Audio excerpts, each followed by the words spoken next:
Good evening to all brothers and sisters, to all our leaders and elders who are here with us. Good evening to everyone. So, um, I would like to request everyone to please, if you can, please open up your cameras so that we can see all of you during the entire session. And for now, um, I would kindly request everyone to uh, sing together. Let's all sing together. Uh, sunod-sunod kan.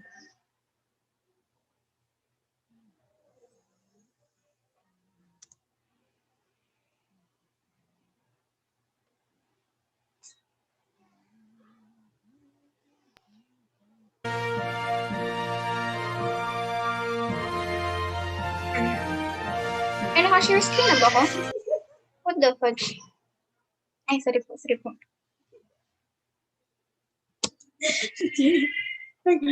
Ay, there.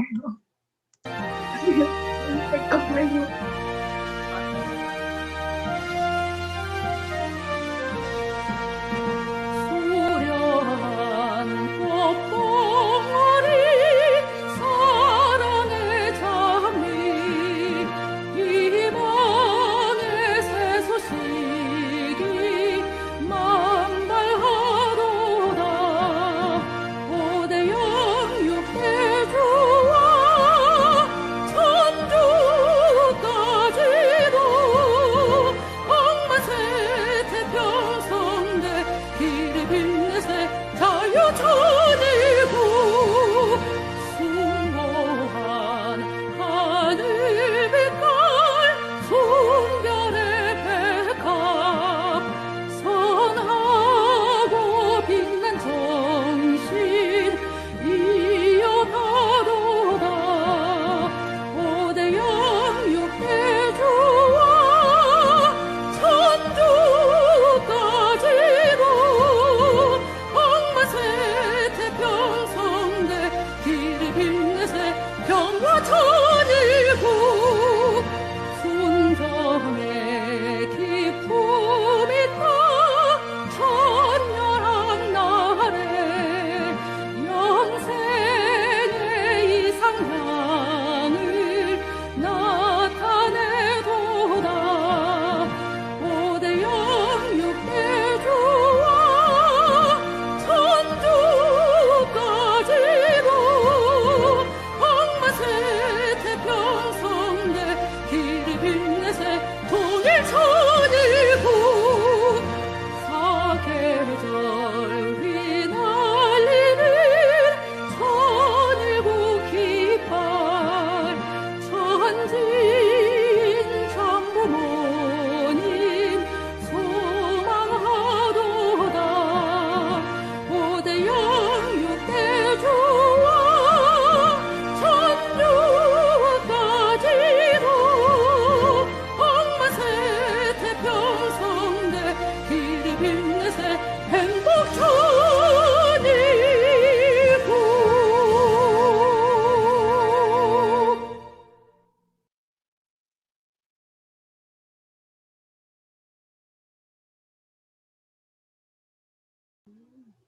And as for this juncture, I would like to ask our elder, Ate Renina, to lead us with an opening prayer.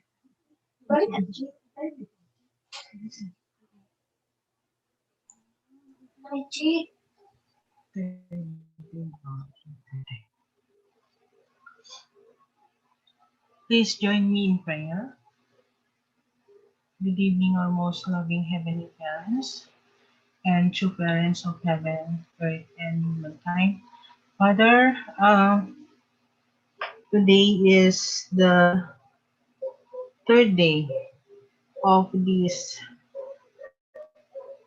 fifth batch of the online 21 days Divine Principle Lecture Series. And that we thank you, Heavenly Father, for this day that we are able to, you have given us an opportunity to be together and learn your words once again, Heavenly Father. We have learned your words before, Heavenly Father, but through this online lecture series, we wanted to learn more deeply about the divine principles so that Heavenly Father, this would serve as our guidance in our application or uh, in the participants' application for the matching and the blessing, Heavenly Parent. And we pray, Heavenly Father, that we can have an open heart and would like to about the new learnings and the new learnings that we are about to receive, and that we also, Heavenly Father, pray for the lecturers, your mouthpiece, Heavenly Father, that they could truly give, Heavenly Father, what you really want to ask the participant to learn, and of course, the lecturers as well, Heavenly Parent. Heavenly Parents, please guide us and for and today and also the rest of these 21 days. And we thank you once again, and I would like to pray this and report this in the names of Ray and Relina Dolendo, Central West Family. Achu. Andrew, thank you so much, Adelina. So before we start, brothers and good evening pala ulit, brothers and sisters. So before we formally start our lecture, I would like to request everyone to please open up your camera for our picture taking. Oh wow! Everyone, let's open up our cameras. Wow.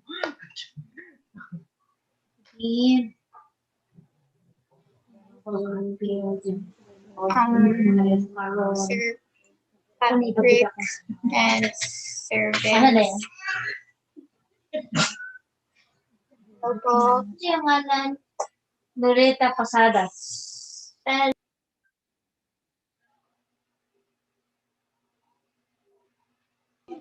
Nag-error po yung camera ko, ate.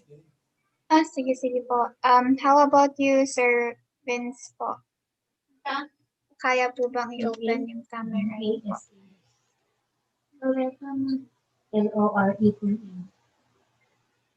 Ay, open na po. Padasas din. Miss Christina and Mr. Jinky. Hello, everyone. Okay po. Sige po. Okay. So our face is our own responsibility. So Hana do set. Smile, everyone. Please. Okay. Teka lang. And then another.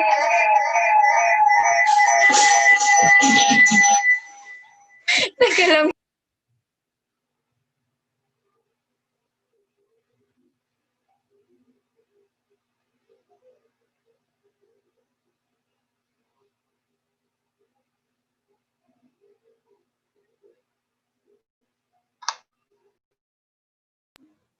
Okay.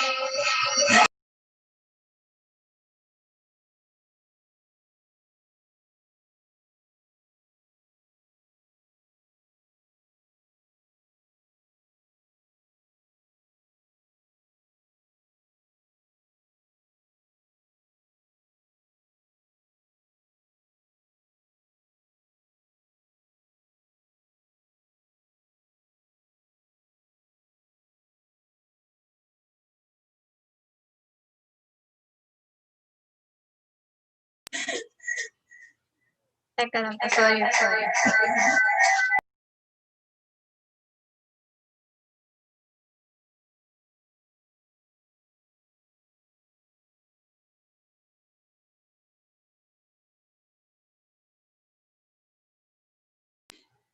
Okay, sorry po for the technical difficulties that we had. So, a few reminders po. For the attendance, please always use your real name on the screen. Ayan. And as much as possible, please keep your cameras open for the duration, for the whole duration of our session for today. So again, since may bagong dating, let's once again open up our cameras and have our picture taking. Ama. Sige. Sige po ulit. 1, 2, 3, go. Smile. Okay, our face is our own responsibility. Heart symbol, brothers and sisters. Sarange. Okay, last. Sungni. Brothers and sisters. Sungni, Sungni, Sungni. Thank you so much, brothers and sisters. So yun. Again, few reminders, brothers and sisters, please keep your cameras open as much as possible for the entire duration of our session. And please always use your real name para sa attendance, for the sake of the attendance. So thank you, brothers and sisters. So, anyway, so going back, moving forward sa program natin for tonight. So I would like to have to refresh our mind what happened. Kung ano ba yung dinascuss natin for the last meeting that we had. May I request one of our participants, brothers and sisters, to give a brief recap kung ano nangyari sa atin. Ano nangyari? Anong lecture last time? Especially that sa pagkakatanda ko, hindi lahat nakapag reflect noon kasi nakulangan tayo ng time. So, for this time, I would like to ask one of our brothers and sisters. So, sino may volunteering spirit dyan? If you want to volunteer, you may raise your hand to share a brief recap and pwede na rin reflection kung anong nangyari sa session natin last time. Anyone, brothers and sisters? Meron bang volunteer? Sino ba yung napaka-smiling? So, sino yung nag-smile? So, sila yung sila yung ready na pinili talaga ni God. Sino ba yan? Ba't wala tumingin sa camera nila? Anyway, sige. Sino ba? Okay. So, this person, siya yung pinaka-smiling so far na nakikita ko ngayon.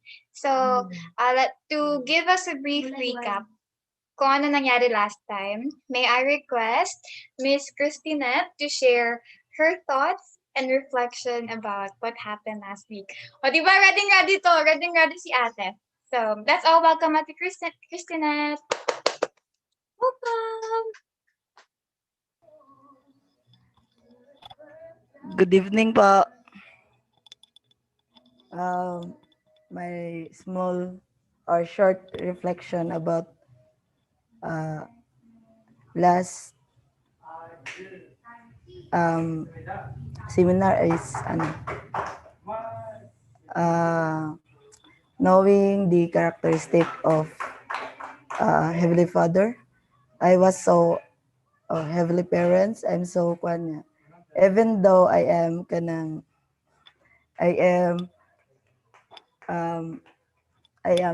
I know this last I attend 7 days seminar, but I was always reminded on what is the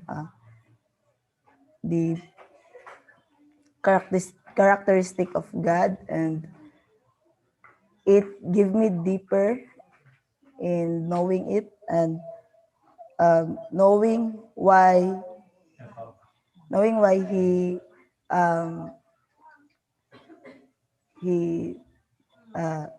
what do you tell me?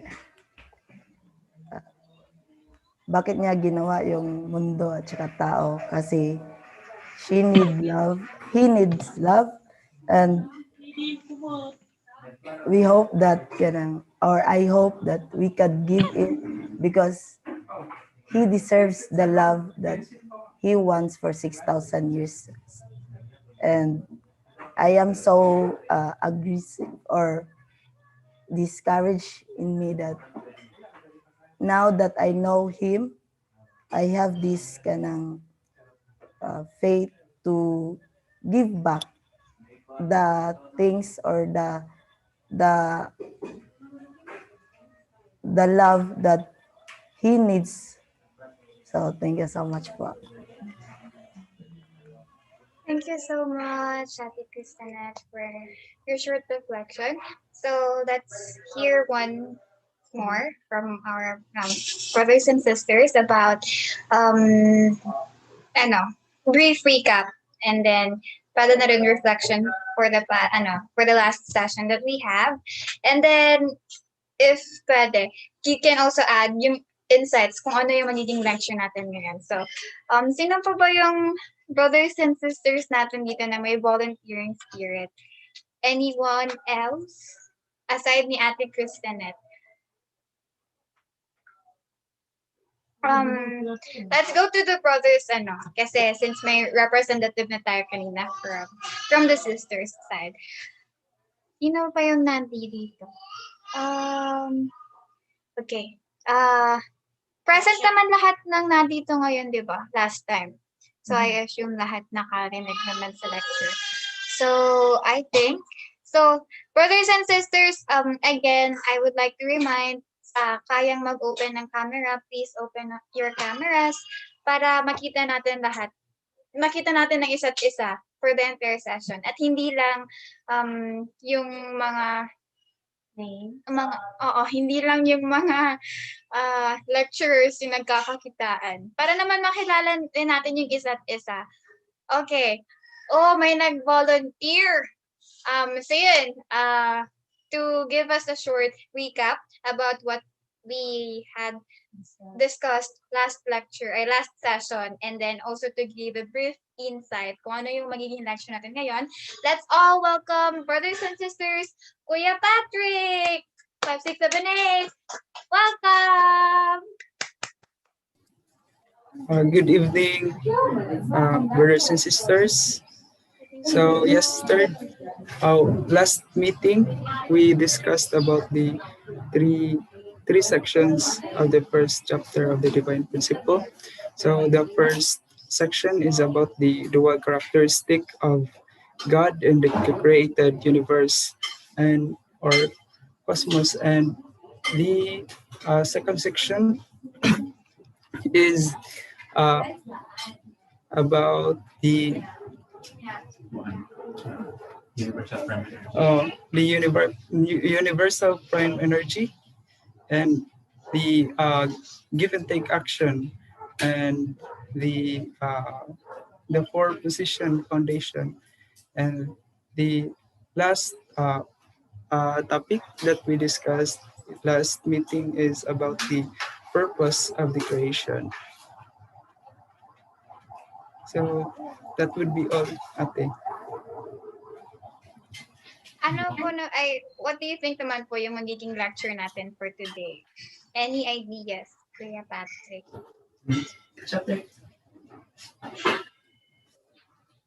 So for I guess the additional sections of the chapter 1, and maybe we can also tackle the earlier sections of the chapter 2, the fall. Sige. Thank you so much, Kuya Patrick. Kuya Patrick, okay lang po ba if you can open your camera? Spell na rin. Ate, kanang mag-change muna po ng kanang PC na gamit. Sige. Para ma-on ko yung camera ko. Thank you so much po. How about you, Ate Juna May and Ate Ana? If you can po, please open your cameras. So yun. So like what Kuya Patrick said earlier, today we will be talking about the rest of the remaining sections ng chapter 1. So we will be talking about section 4, original value, section 5, process of creation and growing period, section 6, the incorporeal world and the corporeal world. So, to give us the lecture proper na, let's all welcome our ever, paano ba natin i-describe si Anna? She's the heart of our, uh, of the UPTA, uh, lecturers. And she's also my partner for the rest of for the rest of the year. And Recession. ayan. And then this person is really good. Brothers and sisters. I mean, I am saying lahat naman ng lecturers natin is really capable and really good. So, further ay parang hindi na tayo mag-i-aksaya ng oras. Let's all welcome brothers and sisters, none other than our very own Ate Relina Hirata Dolendo. Welcome! Welcome po, Ate. Thank you. Let me share my screen. Ano ba yun?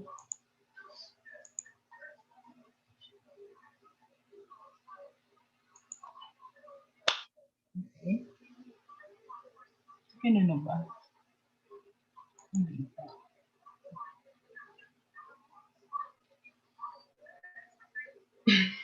Evening, brothers and sisters.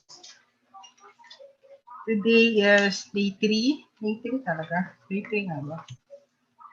Day 3 of the 21 days. So, malapit na tayong matapos. Malapit na ba? Ilan days na? Gusto ko agad matapos, ano? So, 18 days na lang. So, ang bilis matapos ng 21 days.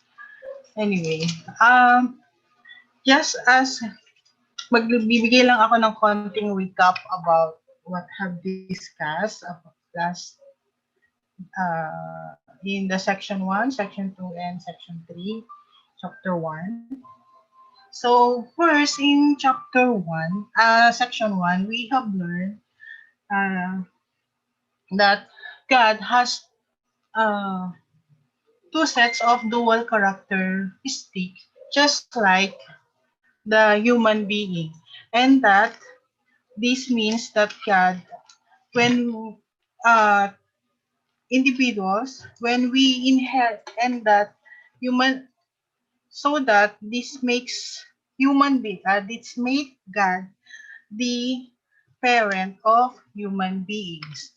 And also, we learned in section 2 about the universal prime energy, the give and take action, and the four position foundation. And that the universal prime energy uh, is the one that is responsible for the movement and existence, and through the give and take action of the uh, subject element and object elements of God, in order for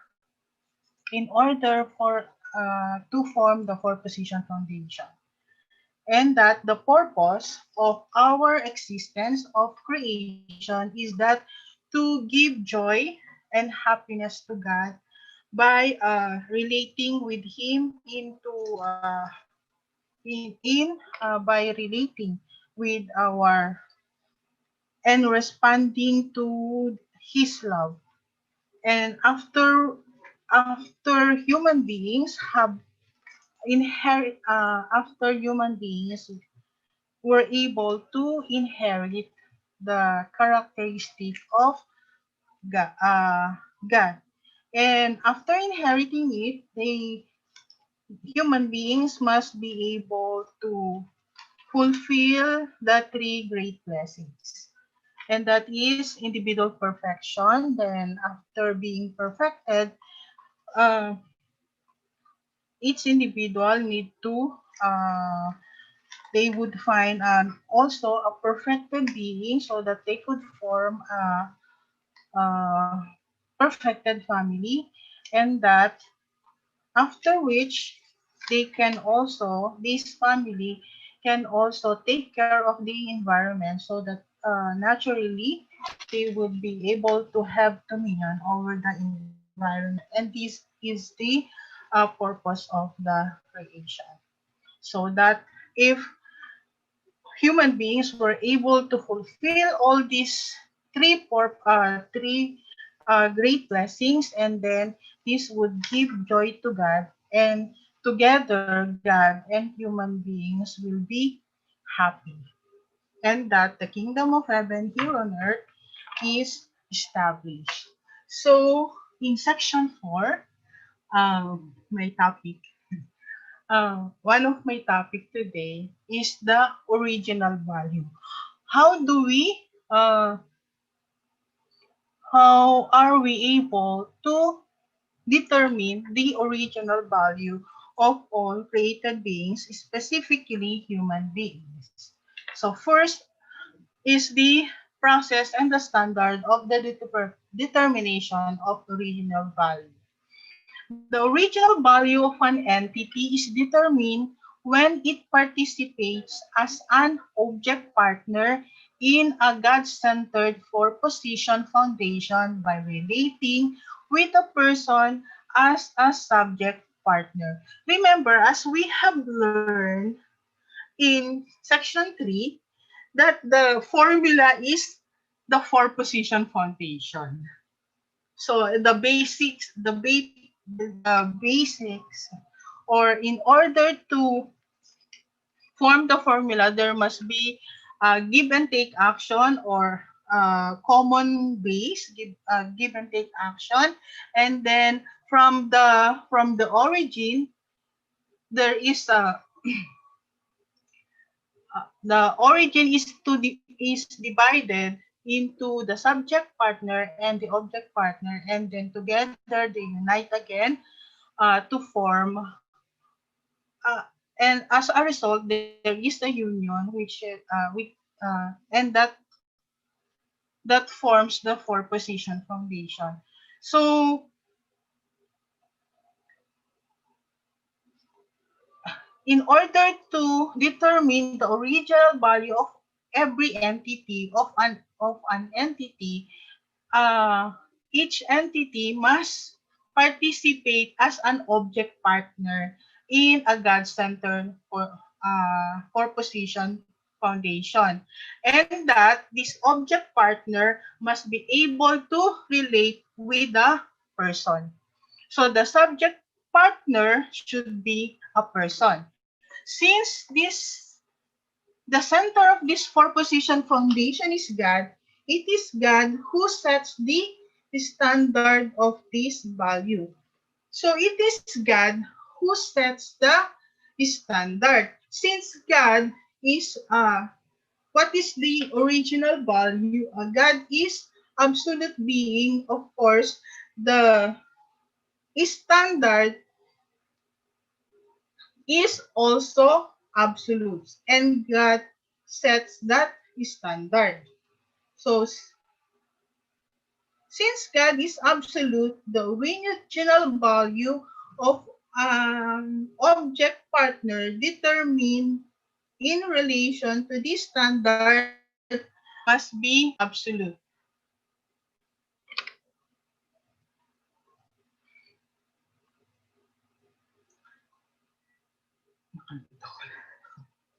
So so uh let's take for example, in order for a human being to, let's take for example the man and woman, uh man and woman relationship, or the man and woman relationship. You cannot the man cannot determine, I cannot determine, or cannot really determine or value his existence unless unless that unless uh that person enters into relationship with an object father. Just what we have learned in the section 2.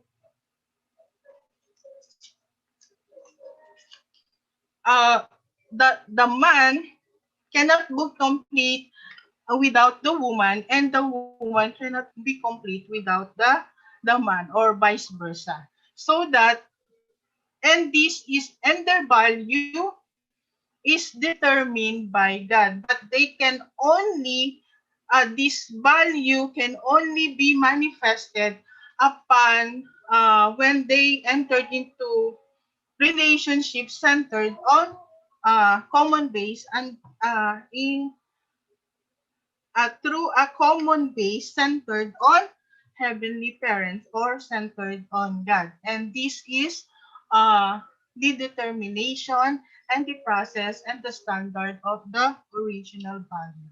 And this ends section 4.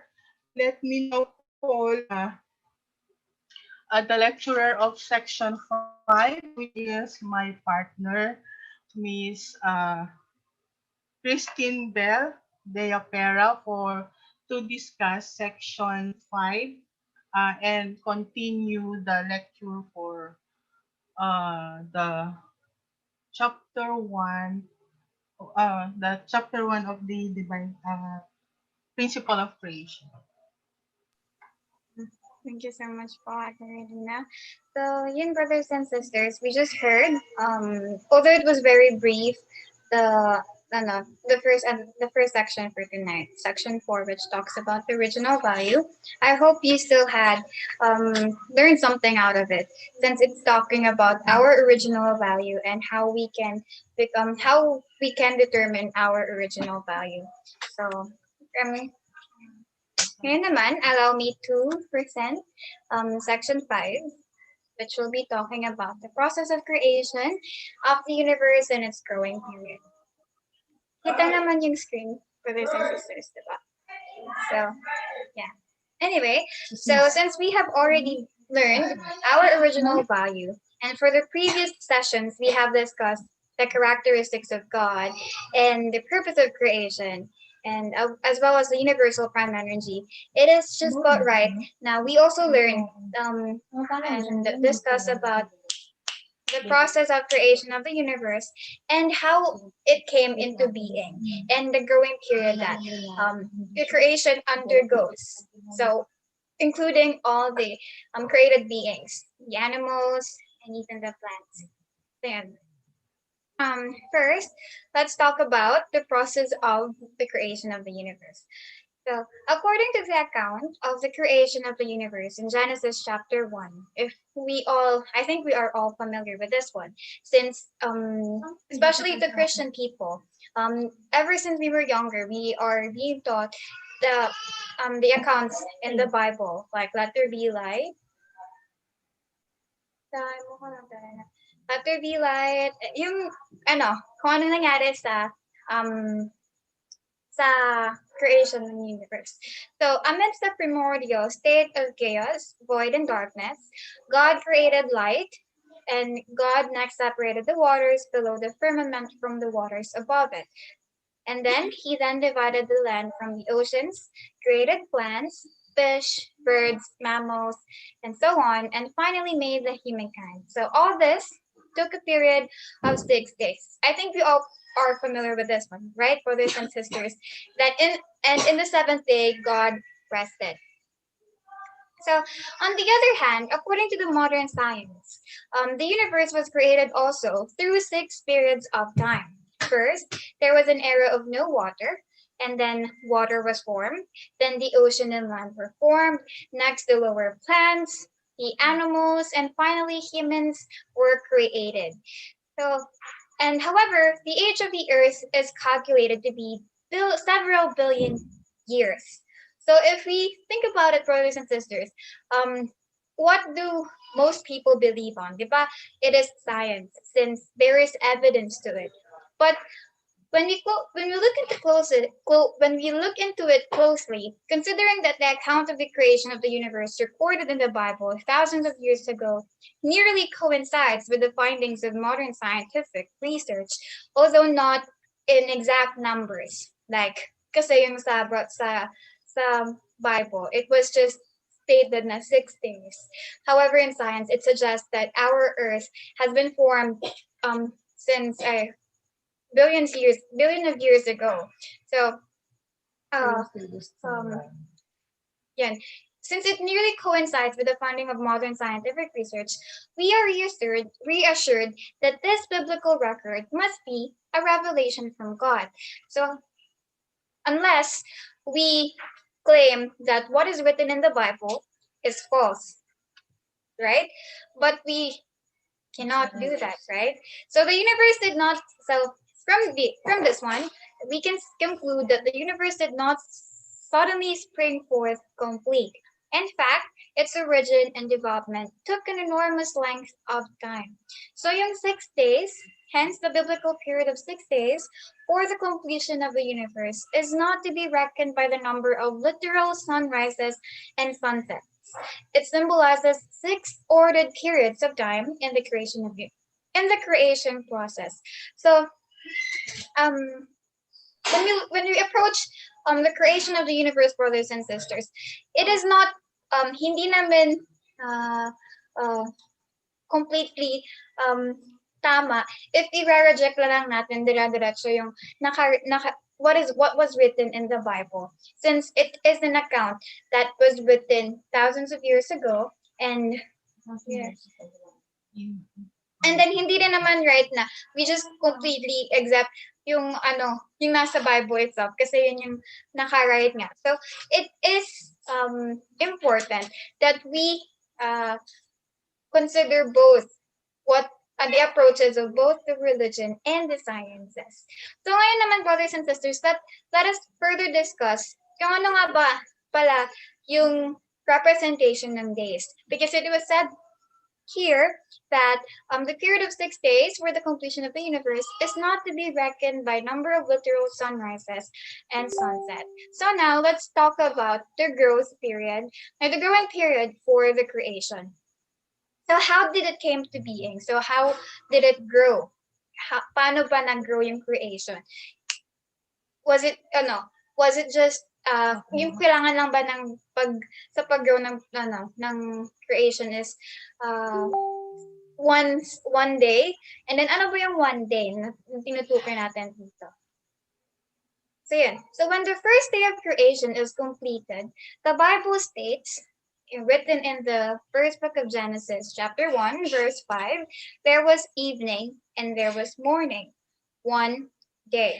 So one would think that the arrival of the morning after the passage of an evening and a night would be reckoned as the second day. Yet it is referred to in the Bible as the first day.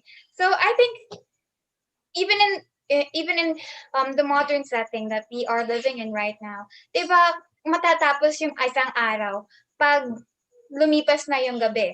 Tapos pag umaga na, we consider it the next day. However,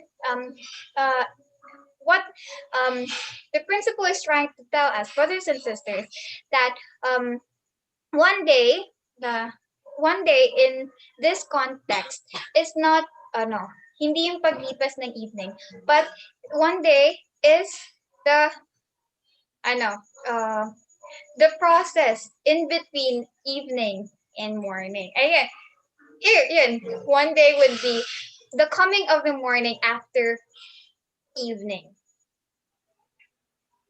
Ayan. And then the Bible states, one day to show that a created being must pass through a growing period symbolized by the night before it reaches perfection in the morning. Then, as it greets this new morning, it can step forward and realize its ideal of creation. So, in between some morning and evening, there is night, brothers and sisters, right? So, let's just say, kung yung evening starts nagsisimula ng 6 p.m. and then the morning starts at 6 a.m. So the duration in between 6 p.m. to 6 a.m., that is the entire night, right? That's exactly 12 hours. So that entire period is considered to be the growing period, which is symbolized by the entire night. So mako-consider na it is one day when after ma-complete yung exactly 12 hours from 6 p.m. to 6 a.m.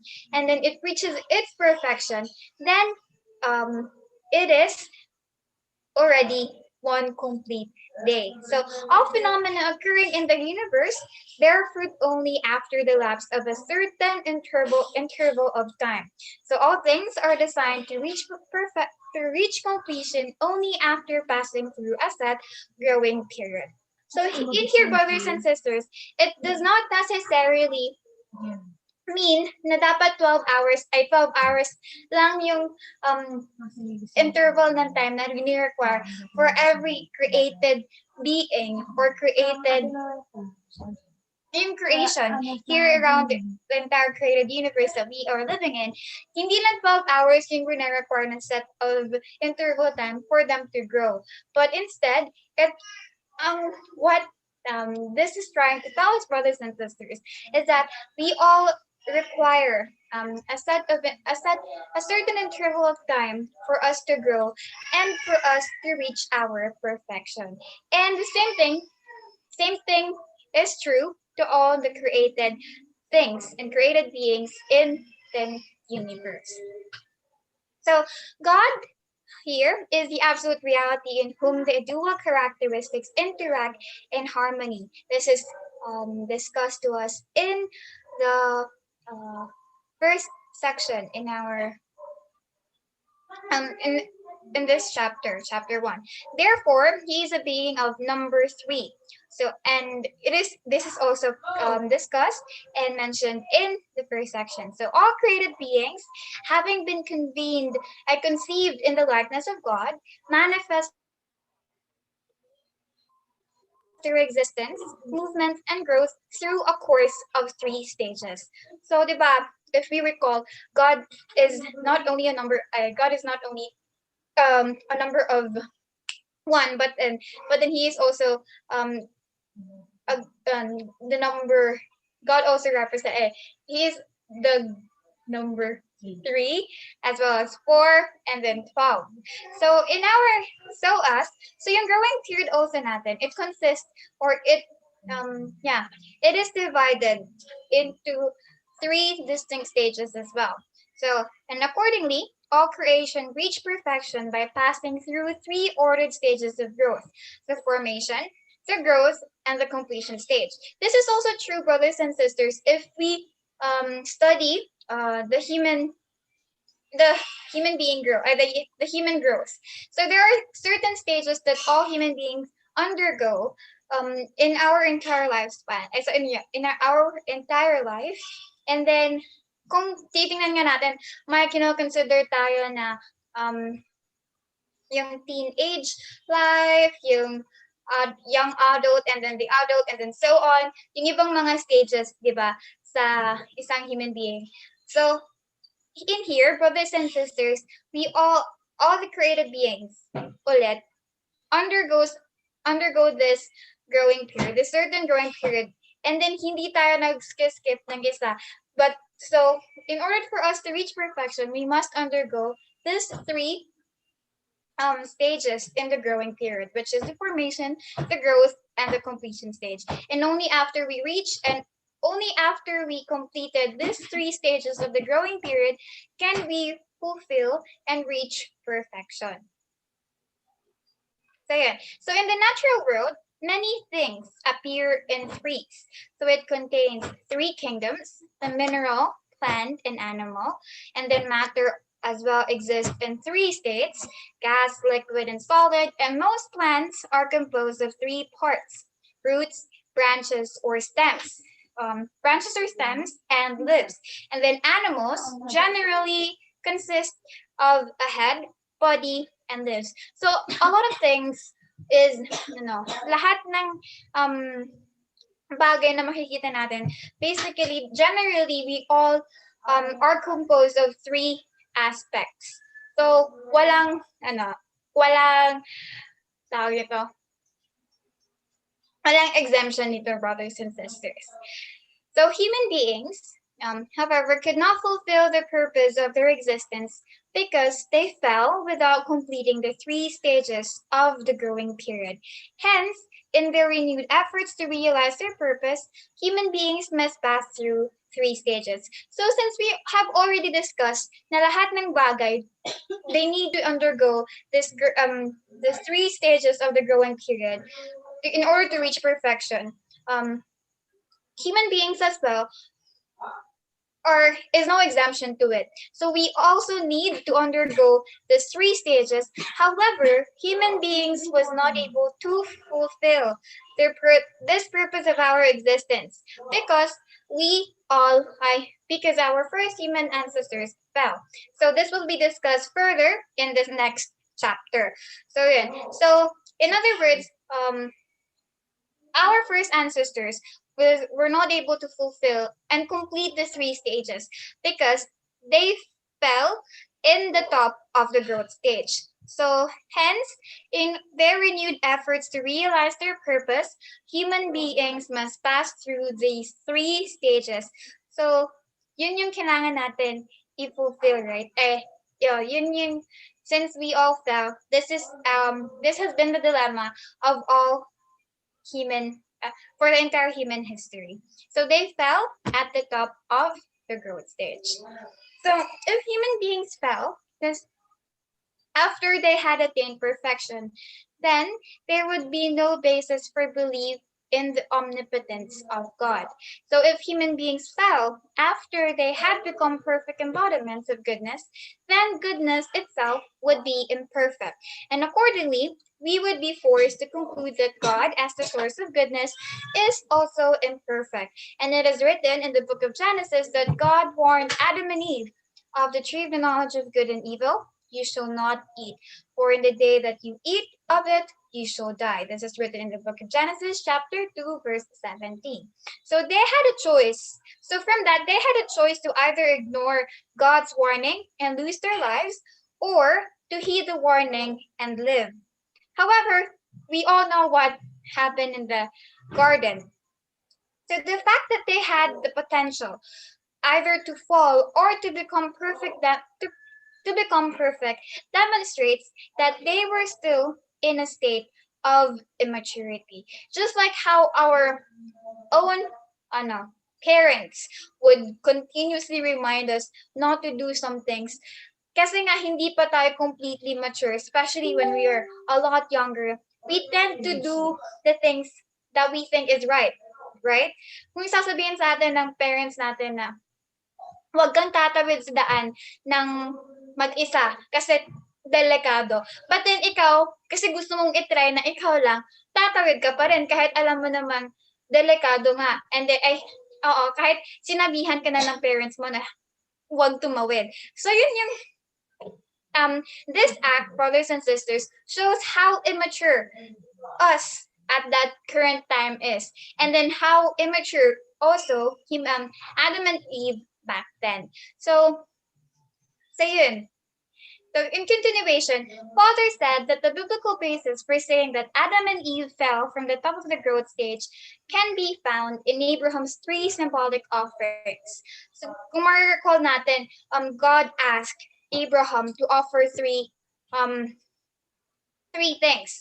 They were two doves, two rams, and one heifer. So from there, yung account naman, it states there that there were two doves, two rams, but only one heifer. Why is it not isa lang yung heifer, but then the rest are two? So this means that in the formation and growth stage, which is represented by the dove and the ram, Adam and Eve grew as partners.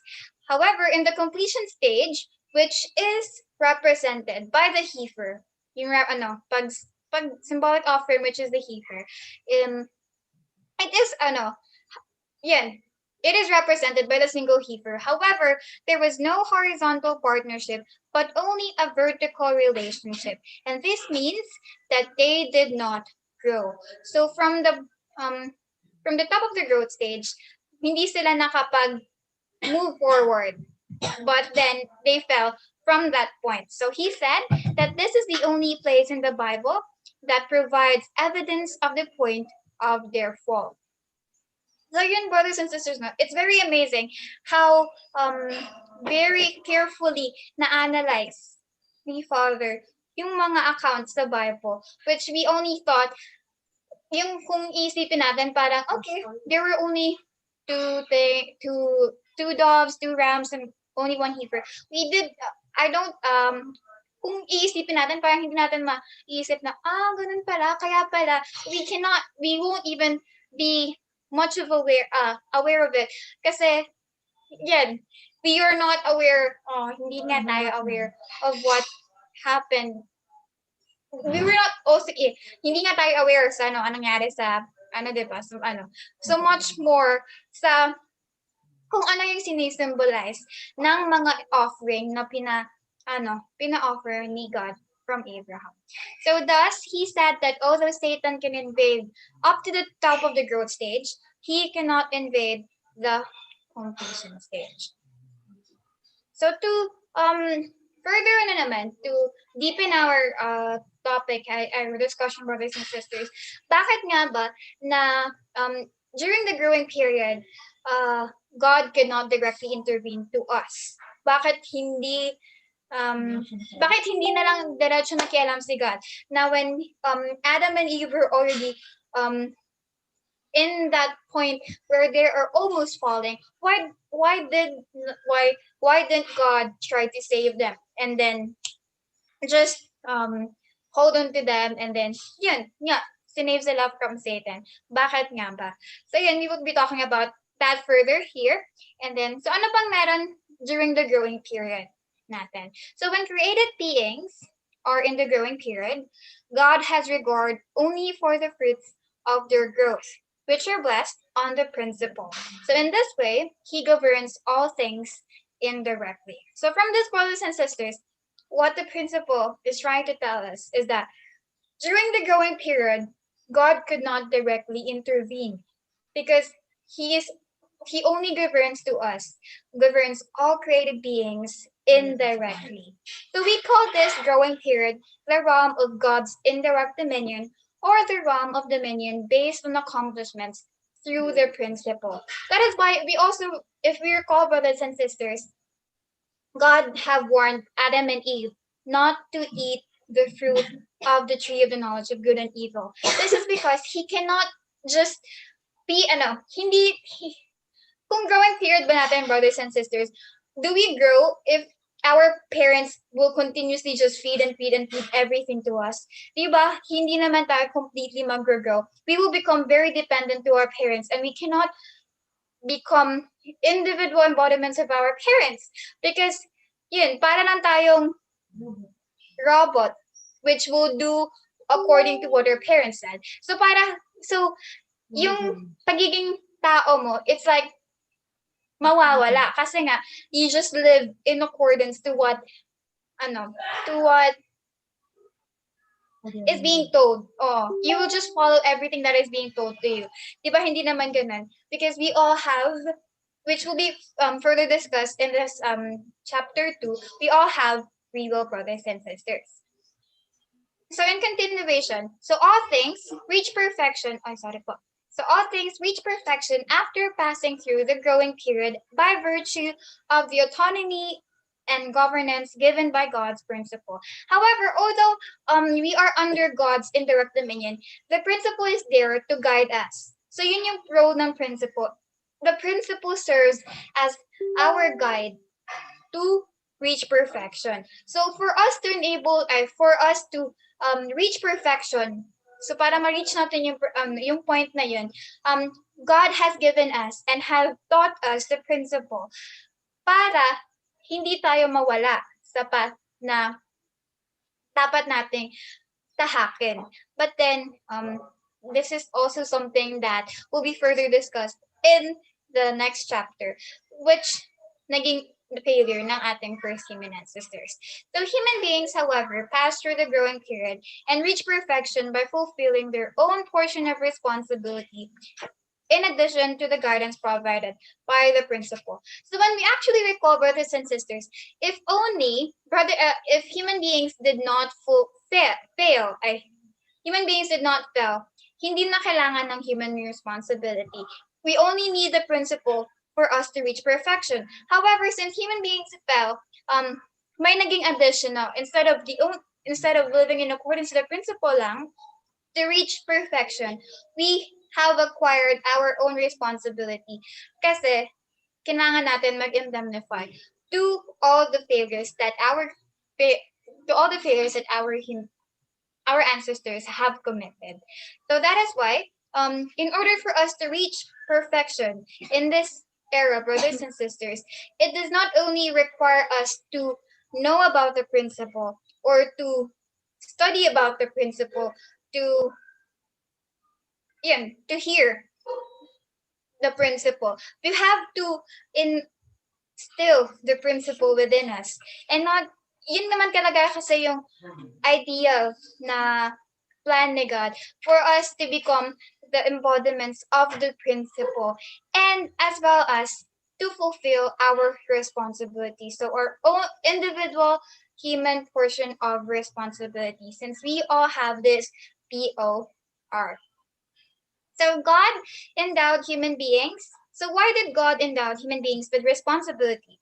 So God endowed human beings with a portion of responsibility for the following reason. So first, by fulfilling their given portion of responsibility with which even God does not interfere, human beings are meant to inherit the creative nature of God and participate in God's great work of creation. So, I I would take back pala what I said, brothers and sisters, when I said that if human beings did not fail, we won't have human person of responsibility. I was wrong pala. Unlike all the other created beings, going back, so yun, unlike all the other created beings, so all things, in order for them to reach perfection, they have to live in accordance with the principle. However, human beings are different because we all are destined to become co-creator of God.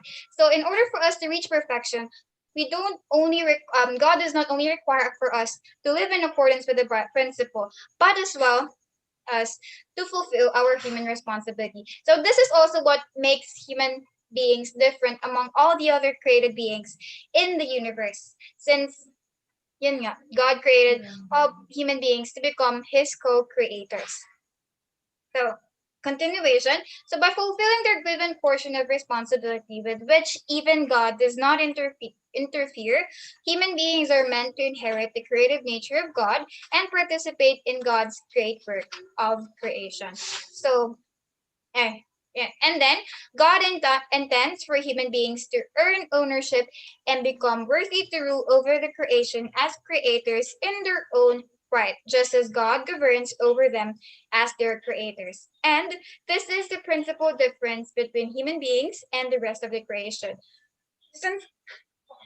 So human beings have human responsibility in order for us to become complete and perfect embodiments of God.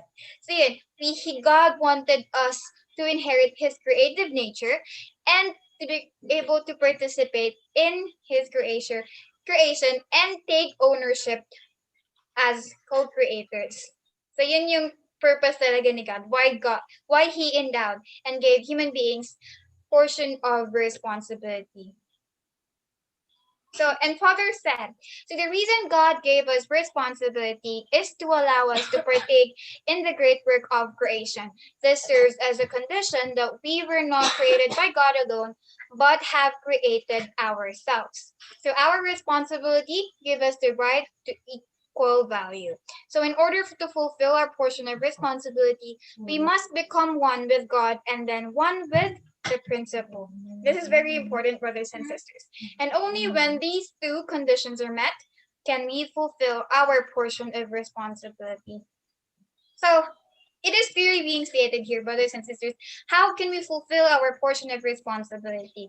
Father said that in order to fulfill our portion of responsibility, again, we must become one with God and then one with the principle. So it's not only enough that we know the principle, but we must become one with the principle and be its living embodiment.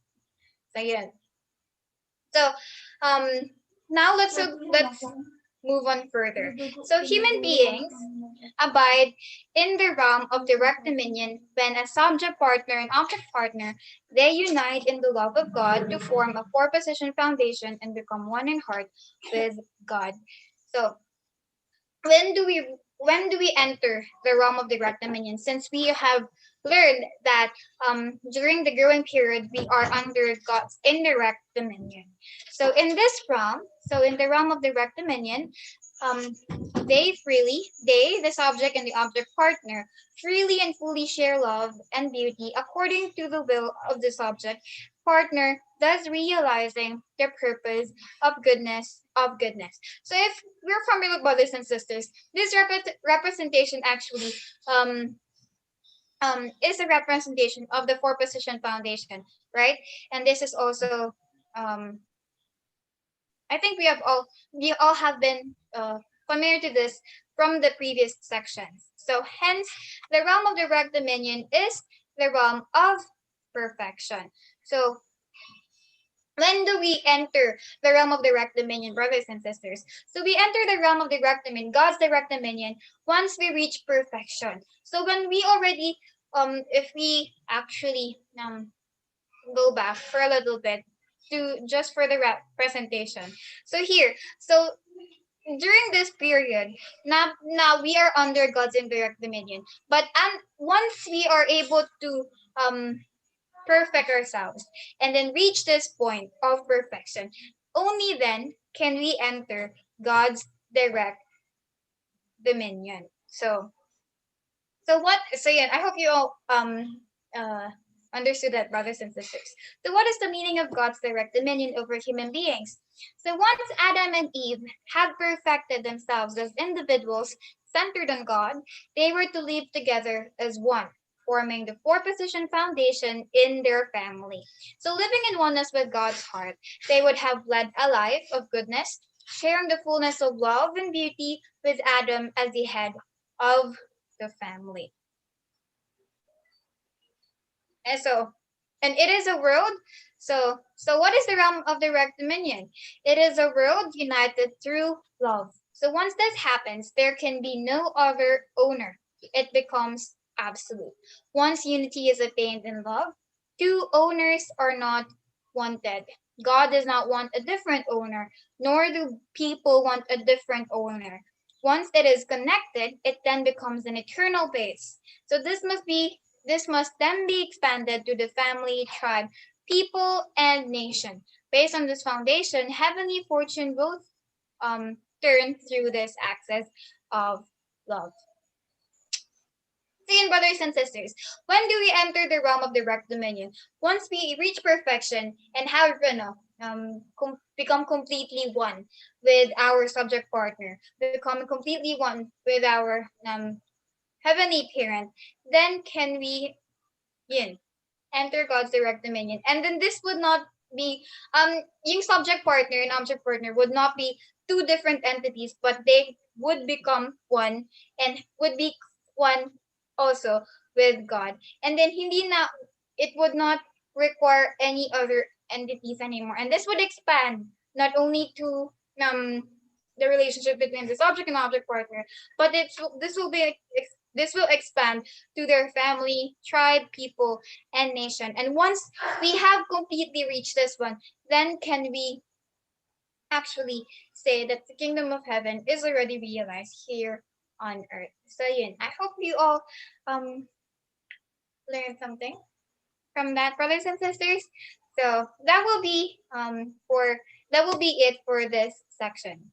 So thank you so much. So yun, thank you ulit, brothers and sisters.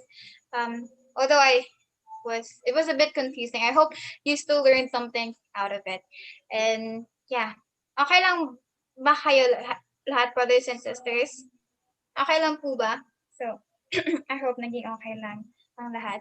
Anyway, reminder once again, brothers and sisters, please kindly, if you can, open your cameras and allow all the other lecturers and the other participants to see your faces.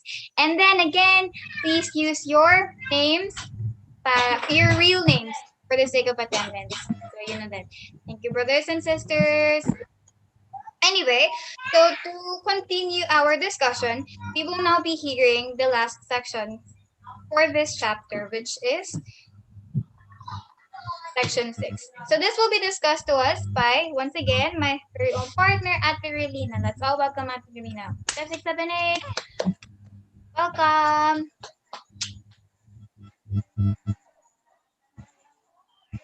So we have learned from in section 5 that everything passed through a process of uh, like just like the creation of the natural world, which is as we know 6 days, but we know this 6 days is not actually as explained, it's not actually 6 days but 6 periods of time. And that we also have learned that there are 3 stages of growing period for human for each of the creation specific for humanity to reach perfection, and that is they need to pass through 3 stages of growing period, that is the formation, growth, and completion. So when we say they need to pass through these 3 stages of growth in order to become in order for human beings to fulfill the purpose of creation, which is first is to become perfect. So if a human being needs to become perfect, they need to pass through these 3 stages. Then after passing these 3 stages, uh, after being reached perfection as individual, next is that they need to pass through these 3 process growing stage, growing period again, to fulfill the family perfection, which is formation, growth, and the same time, and lastly, in the perfection of dominion, the last they also need to pass through the 3 process again. So in to continue, did so we are discussing about the principle of creation.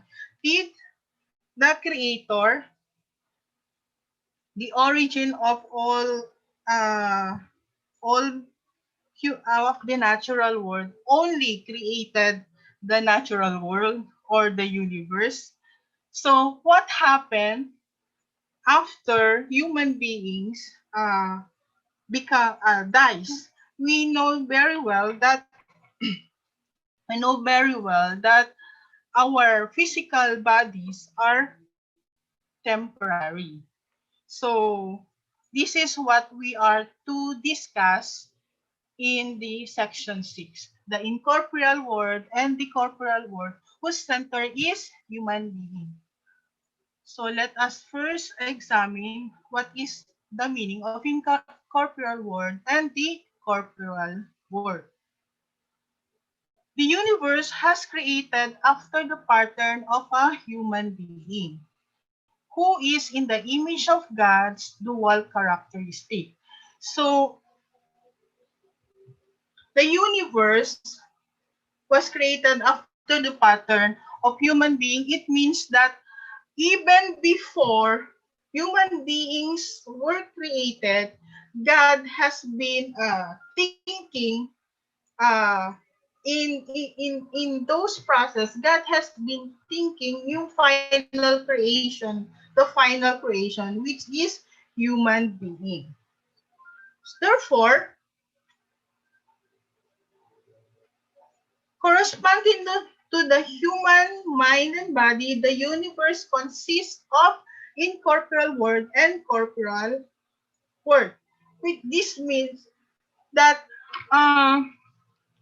since the human mind is invisible and the body is visible, The incorporeal world is also, since it is also just like the mind, it is also invisible, and the corporeal world is visible, both of which are real and substantial.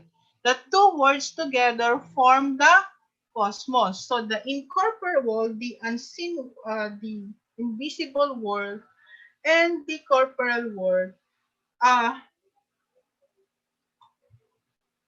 is together forms the cosmos.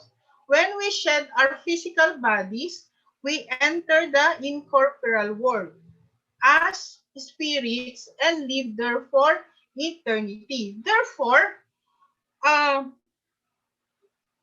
when God created the corporeal world, the corporeal world, which is the natural world, He also created the incorporeal world. Since God is invisible, there is also uh, it corresponds to the incorporeal world, which is invisible. And that human beings, after they die, they enter in the, mali yan, nagkabaliktad ako. They enter in the incorporeal world as spirits. And our physical world, which we now live on, that is the visible world.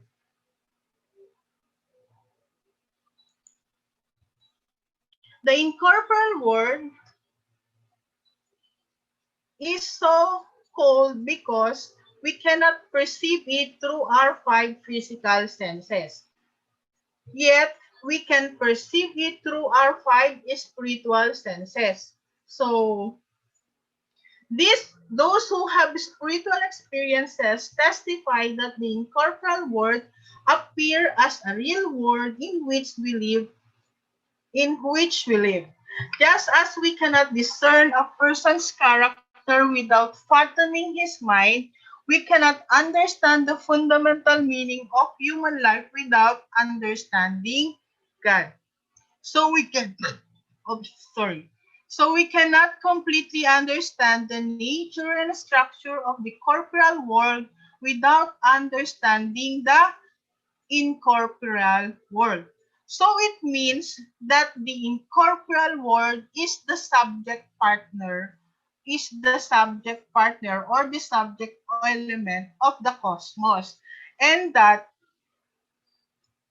what is the corporeal world follows the direction or the direction of the uh, incorporeal world. The incorporeal world or spirit world is in the position of subject partner, and the corporeal world or physical world is in the position of object partner. The latter is like a shadow of the former, just like what we have learned in section 1, wherein uh, the body is the second mind. So the the corporeal world is the shadow or the shadow of the incorporeal world. So what's the position of human beings in the cosmos?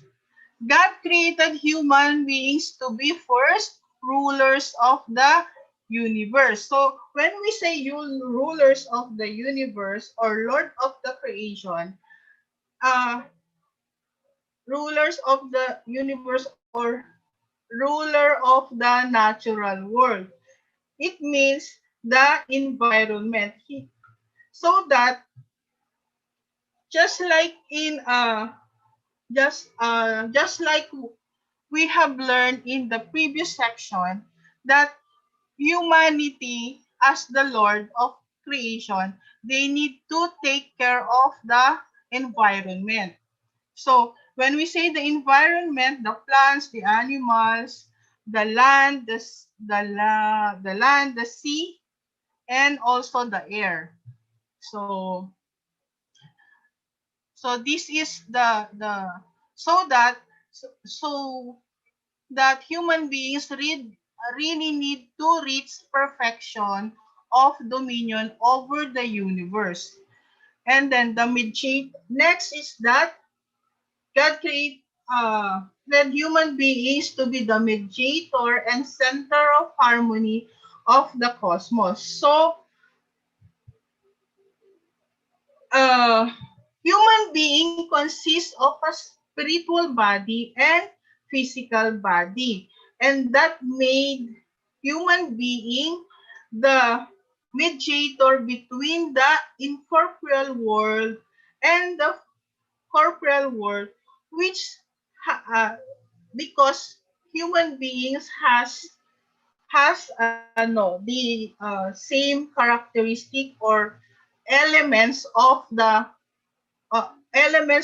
spirit world and the incorporeal world and the corporeal world through his spirit body and physical body.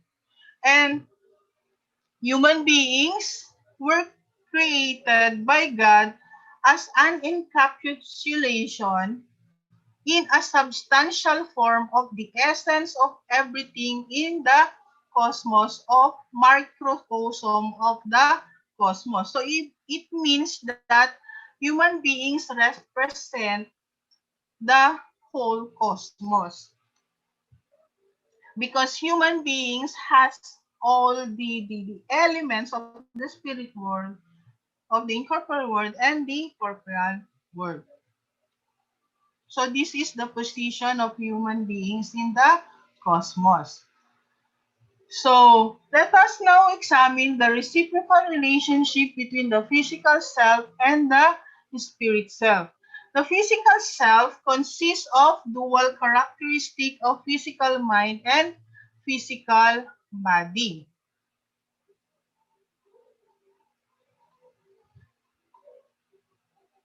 The physical body directs the physical mind directs the physical body to maintain functions necessary for its survival, protection, and reproduction. For the physical self to grow in good health, it must absorb air and sunlight, which are intangible, young types of nourishment, and eat and drink food and water, which are tangible, yin types of nourishment through its digestive and circulatory system. So how about if this is how the physical self grow, how about the spirit self of human beings? Good and evil in the conduct of the good and evil or evil in the conduct of physical self in is the main determinant of whether the spirit self becomes good or evil. This is because the physical self provides certain element which called the vitality element to the spirit self. And what is this vitality element? When when when the physical self makes good condition, it gives vitality element to the spirit self so that it would help the spirit self to grow just like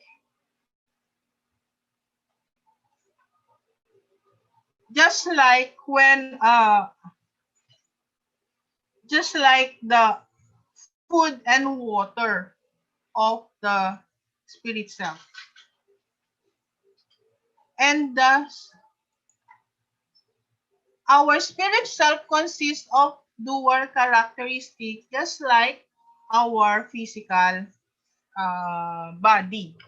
The spirit mind and the spirit body. The spirit self only perceived through the spiritual senses and can communicate directly with God and exists as a substantial incorporeal reality able to govern the angels and the incorporeal world.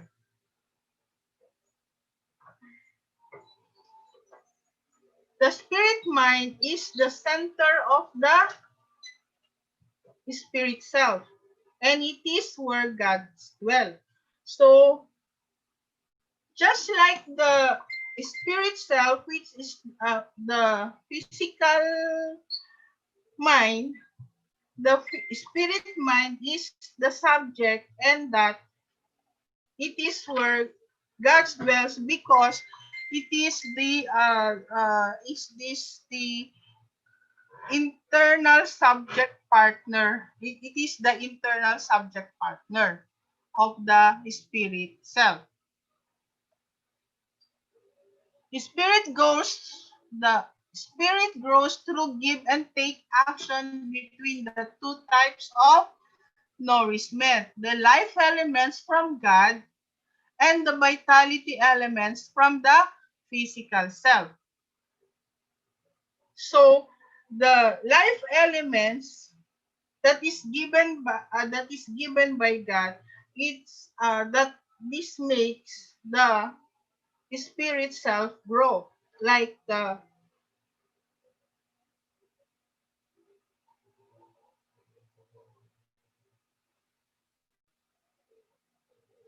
spirit self not only receive vitality elements from the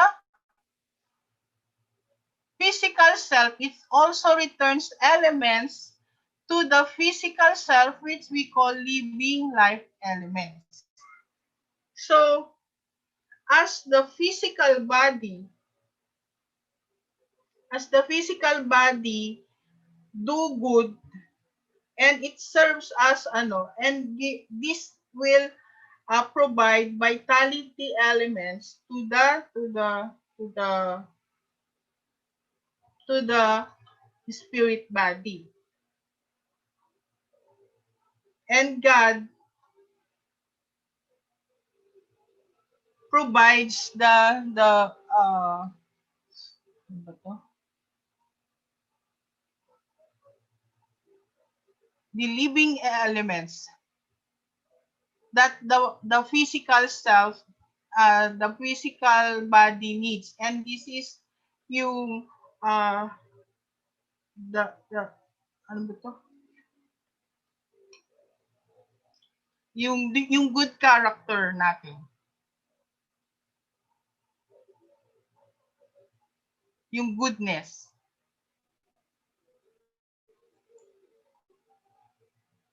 So how does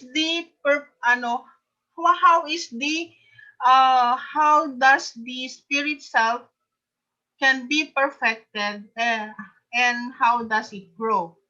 So the spirit self can grow and reach perfection only while it abides in the flesh. So when we are already dead, we cannot our spirit body cannot grow. It can only reach perfection, and it can only grow when we are still living. The relationship within the physical self and the spirit self is similar to that between the tree and its fruit. The spirit mind guides the physical self as it grows in the soil of the physical body.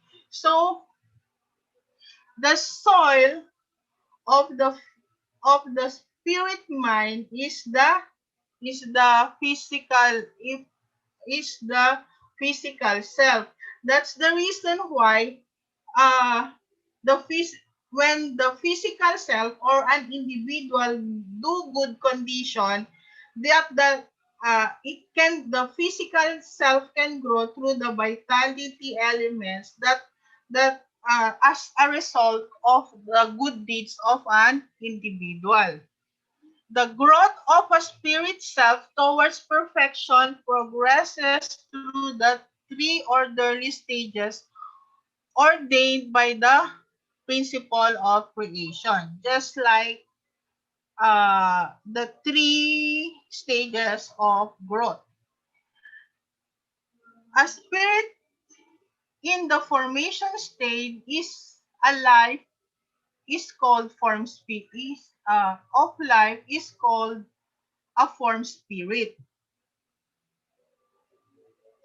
So when as an individual, uh, humanity, an individual, a human being, uh, perfected himself individually, he's and that is becoming one in God, and then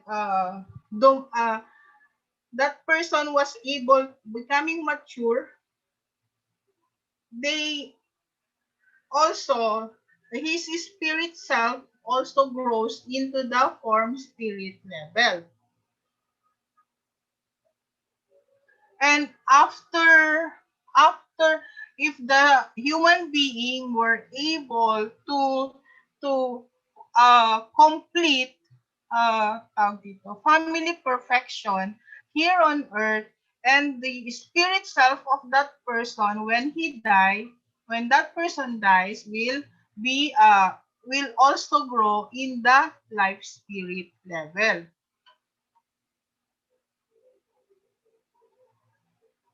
and so on. A spirit in the formation stage is life form spirit, and the growth stage uh, a life spirit, and in the completion stage a divine spirit. So the the ano the the growth of the spirit self, or the perfection of the spirit self of a human being, is dependent again is dependent through the growth of the physical self of the human being, after the a human being were able to fulfill its purpose of creation. So if that human being were not able to fulfill the purpose of a creation, the purpose of creation, that's the spirit self of that person cannot also grow. How the spirit self become, and let us now examine how the spirit self becomes good, because as we have discussed earlier, the vitality elements that uh is the spirit of is the food of the spirit self that comes from the good deeds of the human beings. The spirit self can only become good through the redemption of sins during earthly life. So this means that when the human being separated himself to Satan, from the bondage of Satan, or do not have any relationship with God, and that's the only time that uh, sins are being redeemed, and that that's how human being can become good. This was the reason Jesus had to come to the earth in the flesh to save sinful humanity. So uh, in the next chapter we will be discussing about how humanity was not our first ancestor was not able to attain perfection, or fulfill the three great blessings, or the purpose of creation.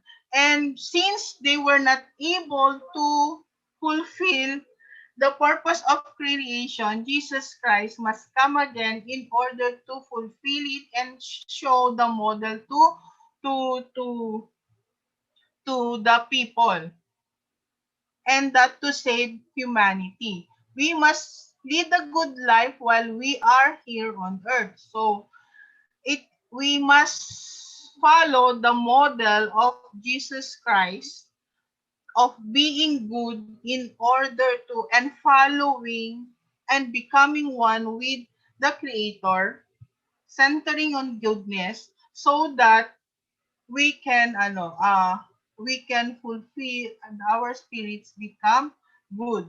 In Matthew 16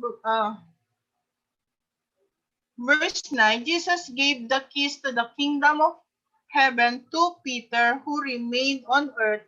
And in Matthew 18 verse 18, he said, whatever you bind on earth shall be bound in heaven, and whatever you loose on earth shall be loosed in heaven. This is the meaning of this verse, wherein uh, if you in on earth you have whatever your if the human beings whatever the human beings have the result of or the perfection of human beings in on earth is dependent on the perfection of the spirit. It is not God who decides whether a person's spirit enters heaven or hell upon his death. It is decided by the spirit himself. So it is not God who decides when if we go to heaven or hell when we die. It is our spirit self because we know the spirit self knows what has been the uh, what has transpired in our physical life, if we have been good or we have been doing evil as a physical person living on earth. While living on earth, your every action and movement is recorded in your spirit self. So, recorder pala yung ating spirit self without exemption. So, lahat ng we should be very careful with and that we should be doing good things only so that what will be recorded in our spirit self is good, is only good. So this is a requirement so that uh, every time if we remember when we remember when we watch movies and that every time a person dies there is some movies wherein this person dies they can watch what happened in their lifetime. So even the tiniest detail of our life is recorded. So how shameful it is if what is recorded is our we can see most of the recordings is our bad deeds. So under the public laws of heaven as a standard. So ipapakita sa atin. So so that it is said that we cannot in heaven or in the spirit world we cannot hide anything. Accordingly, you will enter the spirit world in the form of your spirit self. So whatever you have attained as a person as a result of your living here in the spirit world in the physical world, that is your form also in the spirit world, which is recorded your life on earth with 100% accuracy. Your spirit will show plainly whether you have led a right life of goodness or a wormy, rotten life of sin. You must avoid injuring or scarring your spirit self even at the risk of your earthly life. So, what does this The speech of Father of the true parents is saying to us, we are required to be good. All people are required to be good because of this, because it would be shameful. Ayaw mong magpakita. So, the recording is 100% accuracy. So that ends chapter 1, Principle of Creation. Makdo na lang today. Thank you so much po, Ate Regina, for that wonderful lecture. I hope everybody learned something out of it. Amazing, no? We just learned the section talks about incorporeal world and the corporeal world.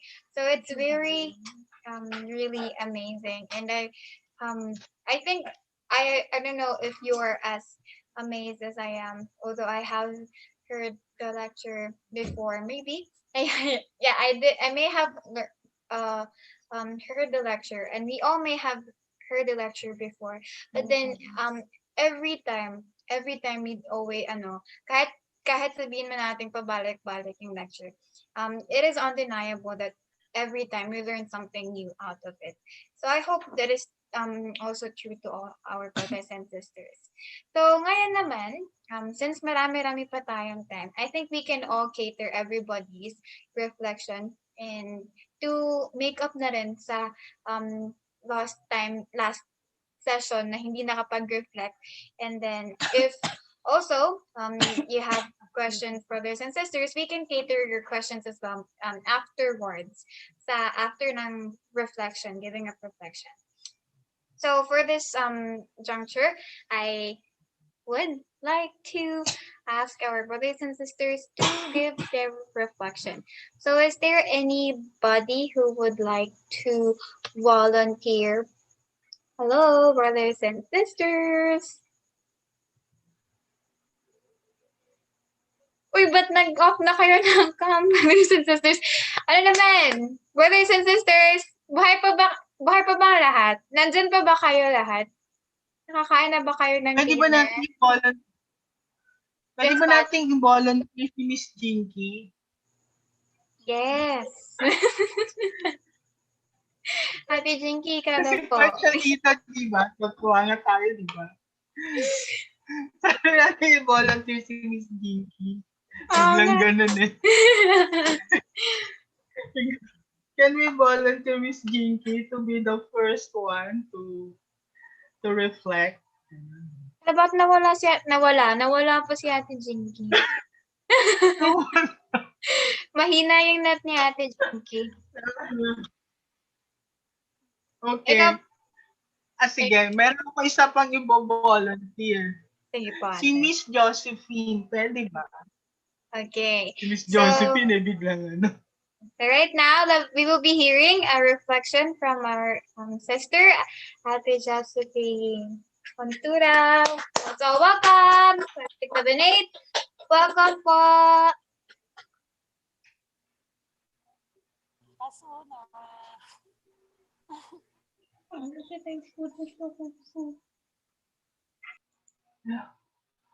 Hindi natin naririnig.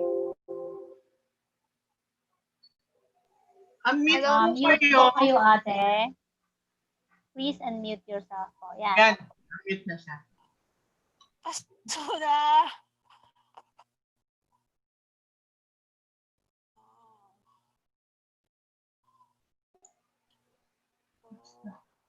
Pass daw siya. Ay, pass po ba? Basura!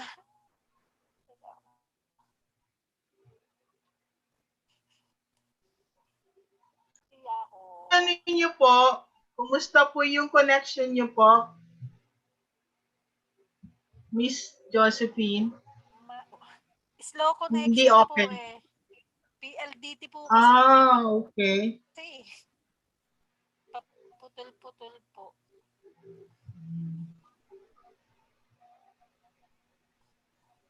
pass po muna. Sorry. Pwede po sa ano na lang po, babasahin na lang po namin mamaya. Kayo na lang po yung last. Babasahin namin sa chat. Pwede po ba? Sulat niyo sa chat. Opo. Opo. Salamat po. Thank you din po. Sorry. Okay. Low connection. Sige po.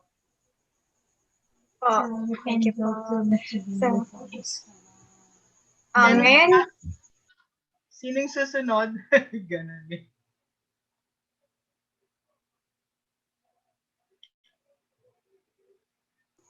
so ngayon, brothers and sisters, are there any who would like to volunteer? Brothers and sisters, hi! Good evening sa lahat. How about Sir Beans? Okay, let's welcome Kuya Vince. Welcome.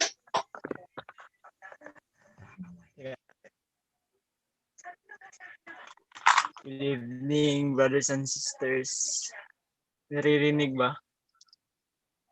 Oh my gosh. So, yung kanina kay Ate Christine, hindi ko masyadong na ano yung doon lecture kasi mahina yung signal. Nawawala yung ano yun, signal. So, kaya Ate Rehina na in corporal and the corporal world. So, reflection. Yes. Yes. My reflection is whatever we instill in our physical body is inherited by our spirit kita and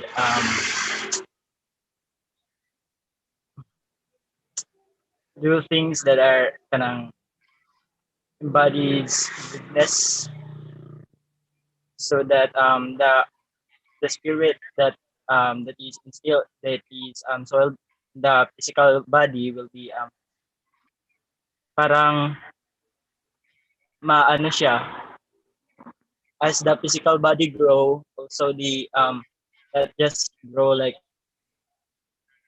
tumubo ka ganun, pero yung ano anong tawag doon, mental growth, spirit, um kung ano yung ginagawa ng physical form mo, like you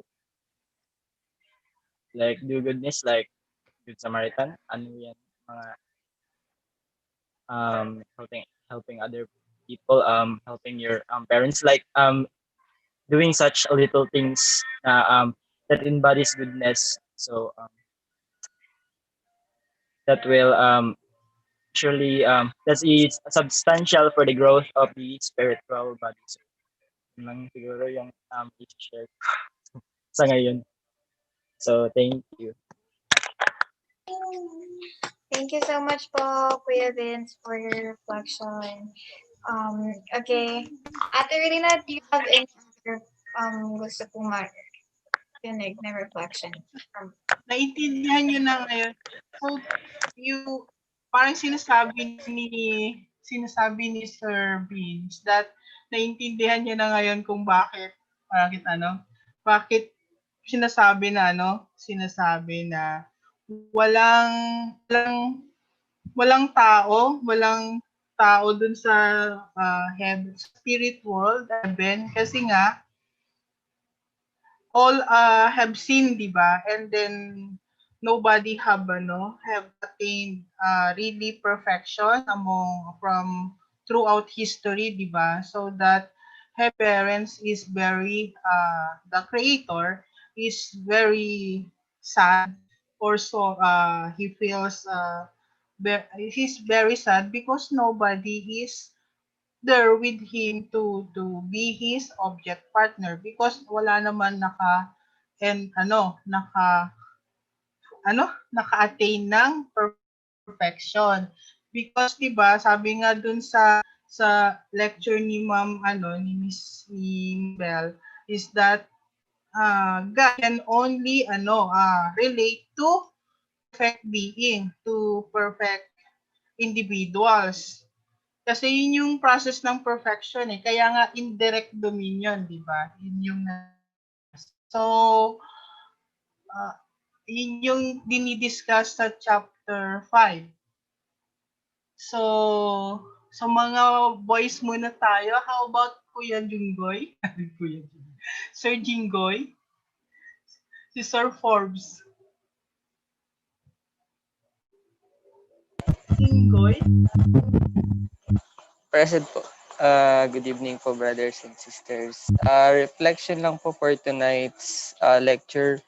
It's more on deeper understanding of the process of creation of our Heavenly Father God. So, in short po, we've learned for tonight na everything has a process. So, from the start or from the creation of God, there is a process wherein everyone can reach perfection as long as we follow and obey God's plan and God's words. So we will not be fallen people as long as we have and we should be following God's words till the end of our pamumuhay dito sa mundong ibabaw so that um, we can be as good and as perfect as God. So we should live whatever God says, which is already stated at the Bible. All we have to do is to follow it and obey it. Yun lang po. Thank you.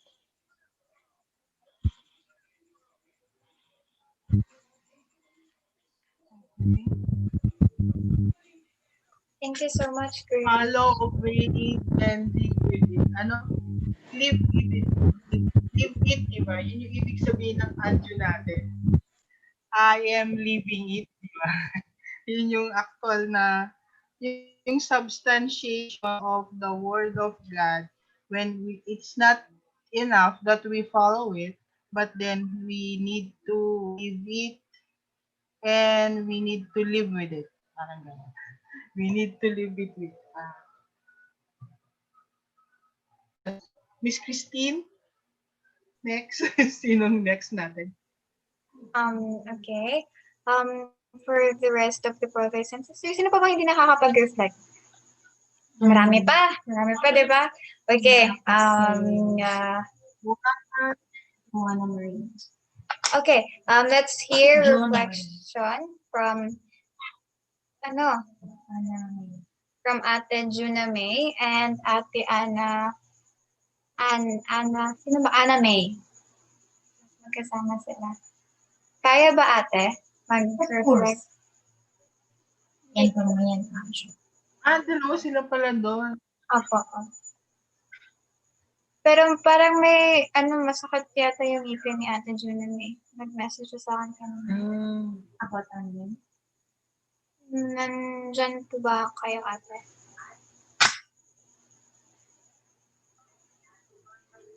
Okay, while waiting, baka mag-message lang sila ate. Let's hear a message from, dalawa na lang yung titira, di ba? Okay. From, Kuya Patrick. So, welcome. 678. Welcome. Good evening, brothers and sisters. So I'm very thankful for this kind of lecture because kind of really before kind of meeting the movement, I don't have really the kind of clear concept of the spirit world. I sometimes think that there is a spirit world, then sometimes not. So I'm very thankful and also thankful for this lecture because I learned this lecture kanang while I still have this physical body, ano ba, that I still have the chance to kanang redeem myself for the past mistakes that I have made, nga kanang I have still the chance to grow my spirit, nga na. So kanang reflecting with the lecture, I think I'm still in the formation form spirit, nga na. So kanang there is so much things to do before reaching the divine spirit or ano. So I still have so many things to do, so many things to change for myself. Ano. So I still have so many kanang mga resolutions or kanang many things to change with my life. And so kanang my motivation now is to do more vitality elements to grow my spirit. So as also what my elders always saying, kanang don't uh, I don't really I kanang kuan bitaw, what I have now is not just kanang personal kanang kuan salvation or restoration, but the restoration of my ancestors. Then lucky for me because I still have this physical body. So I have to really do more hard works so that I can attain this personal salvation and also the restoration of my ancestors. So that would be all. Thank you. Joe, thank you so much, Kuya. Indeed, no, napaka-important while we are still living here on Earth. Yung life natin. That's not while we are still alive and we're privileged that we knew the principle while we were living here. So, napaka no, kung iisipin natin, brothers and sisters, yung blessing na ibinigay sa atin ni God, that's really tremendous. And let's not put it into waste. So, yun nga, sinabi ni Kuya, we're fortunate that we are still living here on earth and then we still have our physical body. Because once we're already in the spirit world, we cannot do anything anymore. Instead, and more or less, kung sasayangin natin yung opportunity na binigay sa atin, anong mangyayari sa atin sa spiritual world? Our ancestors will surely persecute us. They will be the first people na nasasalubong sa'yo, and then will be putting you in so much guilt for everything that we have failed to do and we have neglected here on earth. So yun, it's such a tremendous blessing. And then given that it's a tremendous blessing, we have corresponding huge responsibility rin. So hindi madali, pero since we have the guidance of our elders, our leaders, or constantly um, reminding us. And then we also have the principal and all the other speeches that our true parents have. We are, or actually, we have been, kung iisipin natin, we're already being spoon-fed by everything. Yung kulang na lang talaga sa atin is yung action natin. Yung pag-take responsibility. So, it's important and it's really it's inspiring, and I hope this will not be seen as a burden for the rest of the brothers and sisters, kasi nga instead of looking at it as a burden, kasi nga baka ma-overwhelm tayo sa responsibility na meron tayo, but instead of looking at it that way, let's um with let's let's just be completely absolutely unite and be one. Yung importante dito, absolute obedience, absolute faith, absolute love. In that way, we won't kasi yung feeling na napaka-huge, na yung feeling na parang burden. It's just a feeling kasi we think of it in our own perspective. We fail to see it in God's perspective. So yun, I hope Yeah, thank you so much for that wonderful reflection, Kuya. And for, yeah. And then, hindi pa na tayo natatapos. May isa pang hindi nakakapag-reflect. Ito si Ate Christinette. Napaka-smiley niya talaga. I swear. Pareho pa naman kami ng name. First name. Hindi completely pareho. Pero, ang ang ganda lang ng name niya. And then, my mom also told me, Ate Christinette, sabi ni Mama, ang ganda mo raw. Promise, walang joke. So, no other, so to continue, you she's not ano ba sasabihin ko? You not last but not the least, let's hear a reflection for our very own Ate Christinette.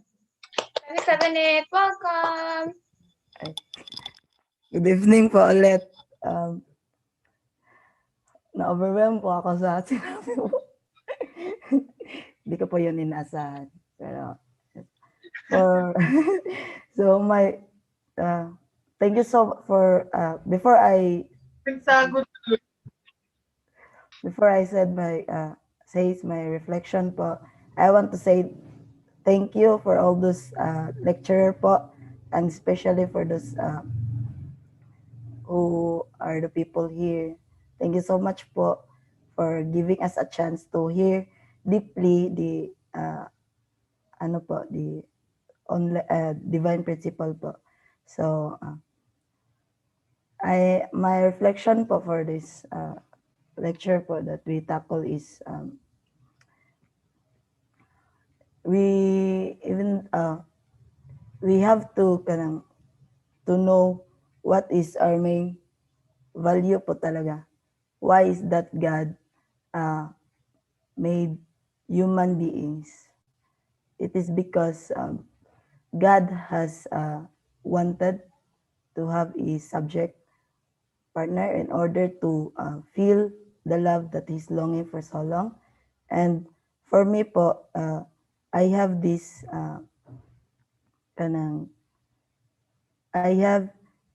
I'm so thankful that the opportunity to know what is the main value of human beings. Why is that God made it? And the next po is knowing that actually po, first that I have been known that 6 days of God's making the universe or making the human beings. I didn't know the intact explanation when I didn't hear the divine principle po. But when I hear this, I'm so shocked because for me, in the seventh day of God that He is He is what do you call that? He rests, and knowing that for me, knowing that God is so much powerful, but He have need to rest on the seventh day, and that thinking is, wow, is that the real, or it's just the what do you call that,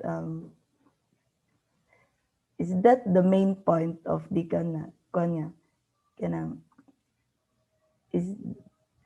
is the God that we know is the God that parang napagod din, so that but then I realized that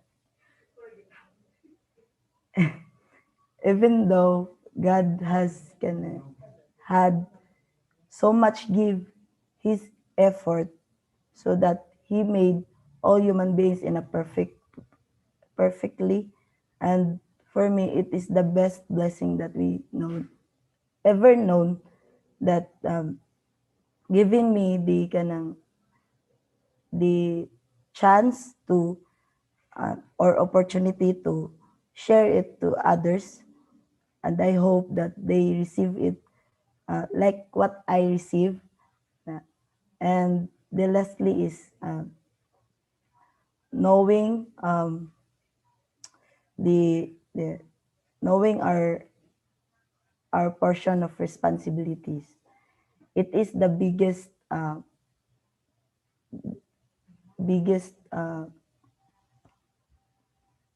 main point on what is the divine principle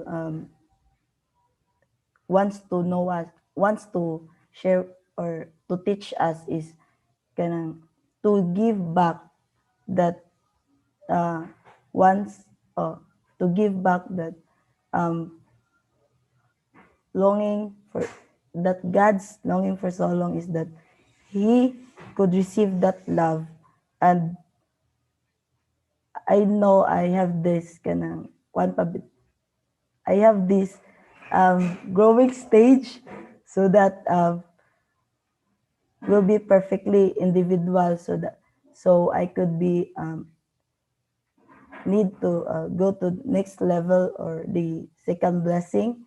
So um, for me, it is the biggest responsibilities to attain so that um, God could be so much happier if all those human beings that He made is it will be the it will be give back that yung gusto talaga ni God para sa atin.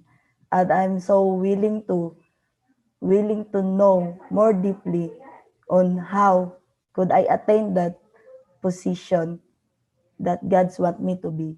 And that could be all. Thank you so much.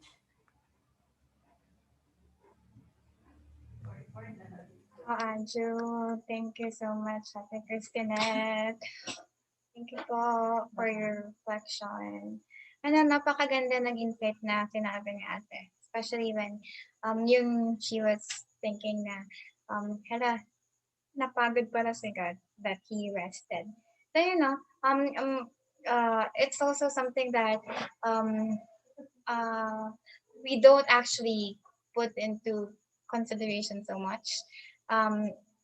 Na hindi natin, because yung perception natin for God is like He is this Almighty, so He's no longer capable of getting tired, or He's no longer capable of feeling bad or mad or anything.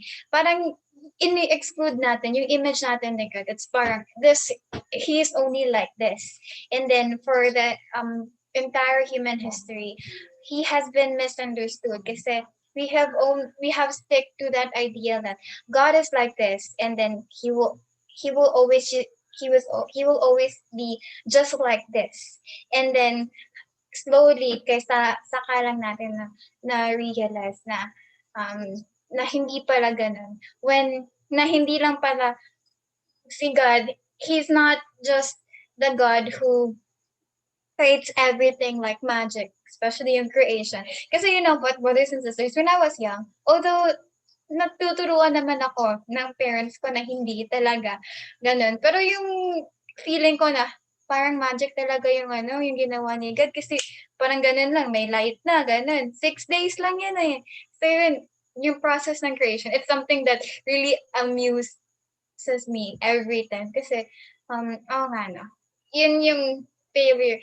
There's a lot of things na we have to really make up to. And then, yung napakaganda sa buong chapter 1, since we have already finished chapter 1, napakaganda dun because we have, kung first, kahit hindi natin first time to narinig yung chapter 1, napaka tremendous talaga nung grace ng chapter 1 kasi it allows all of us to see things in a different perspective. Kung baga, kung ito lang yung pananaw natin sa mundo ngayon, after hearing chapter 1, I mean, personally, it allows us to see things a lot more, brighter and wider. Mas iba. Mas iba na yung, Anyway, so nagiging reflection ko na siya. But then, kasi may tinawag tayong kanina, pinaka very First, may tinawag si Ate Relina. Gusto niya marinig na reflection. And since nandito na si Ate Jinky, that's now all here. Our reflection from Ate Jinky. 5678. Welcome.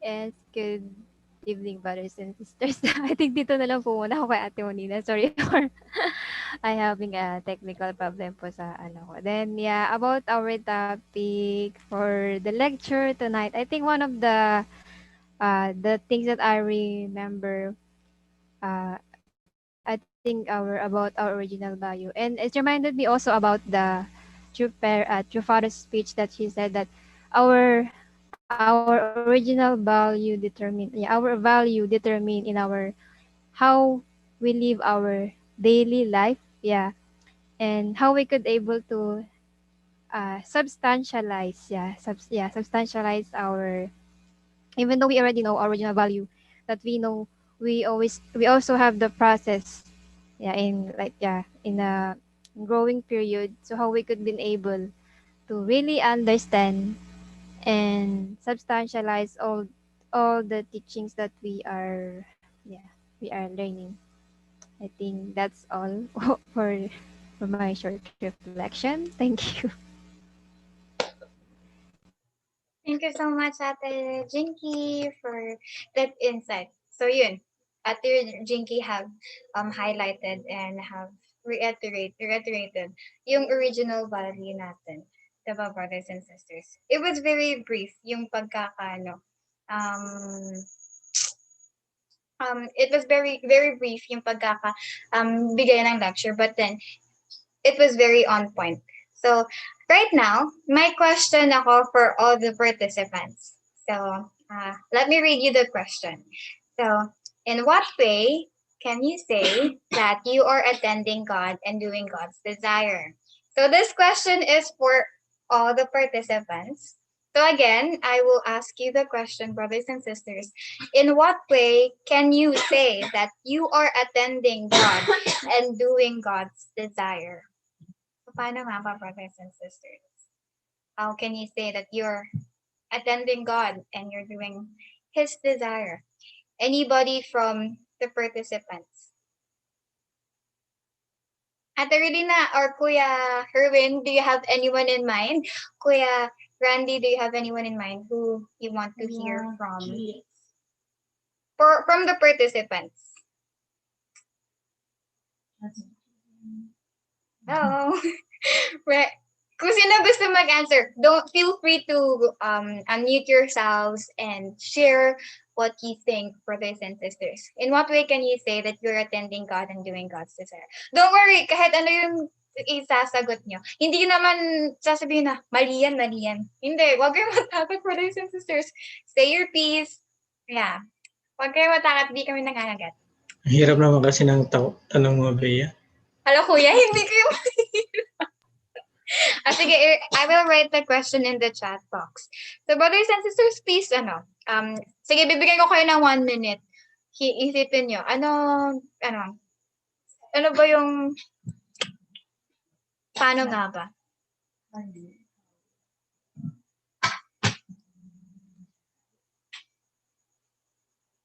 Okay, I'll be writing the question here. In what way can you say that you are attending God and doing God's desire? Hello, everyone! Nandyan pa ba lahat? Wala, nawalan tayo ng isang participant. Nawala na si Kuya Jinggoy.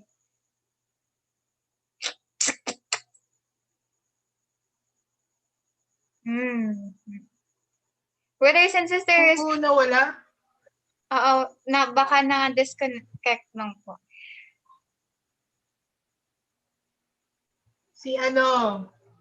Si Dalaw, biglang ganun eh.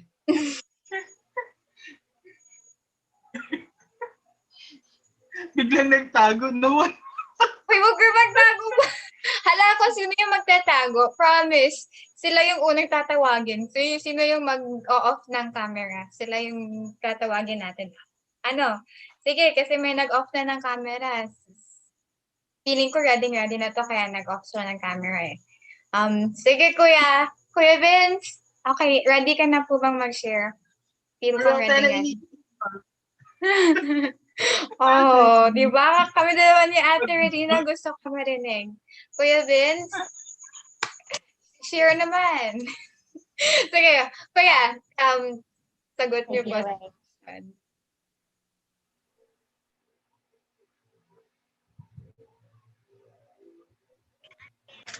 Okay, sige. So, naging suki na ako ng mga ano, Napilitan. naging suki na. Happy growing.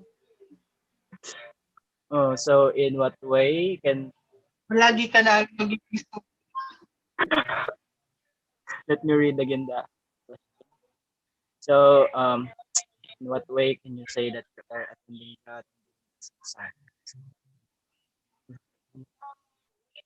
So, doing God's desire. So, we all know naman siguro na ano, um, um, God is May sumagot changing ni and Christine. Ay,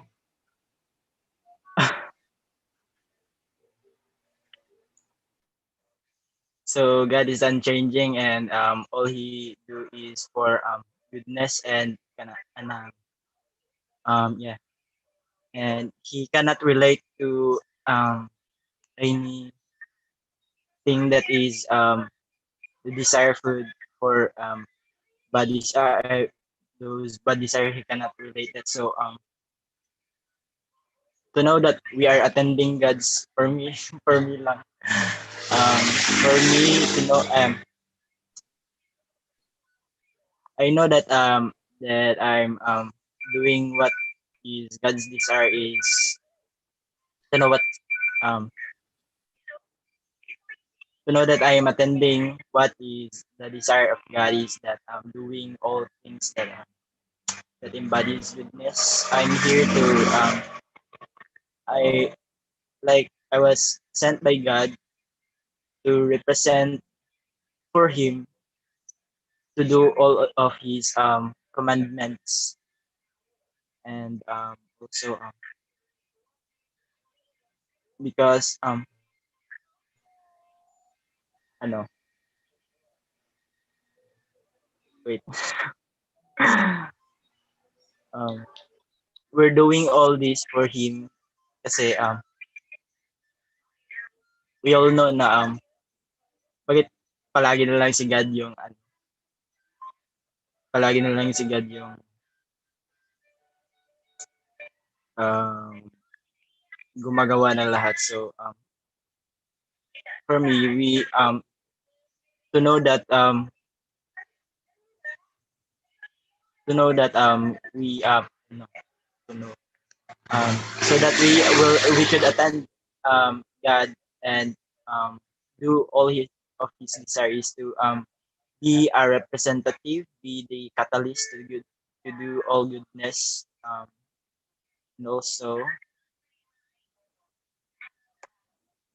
yes, do all things that will complete the happiness of God, not just only ano, not just ano yun, procrastinating the like first blessing is already a perfection, but to achieve the whole amount of the happiness to give um tremendous happiness to God, we must ano we must fulfill the three great blessings. So ano pa kaya so so be the representative, be the catalyst, and do all um, God's desire because in God's desire there is no badness. That is we need to go back to the our original position, which is not contrary to our current nature right now. So I think that's all I can say for this. Thank you. Thank you, Kuya. Kuya, can you give daw, ang mga practical experience and lifestyle from your own? Kasi, Mm, yeah. In what way do you give, and in what way do you attend God? And then how can you say that you're doing God? like Yeah. okay, like joining uh like Sunday services. Um, we know that we are attending God because that is the day that God ano yun, uh, that is the day that God given us, that has that God anong tawag doon, that God just is the specific date that ano ano yun, hindi ko maano, basta yun yung date na ano, and yun lang siguro, yun.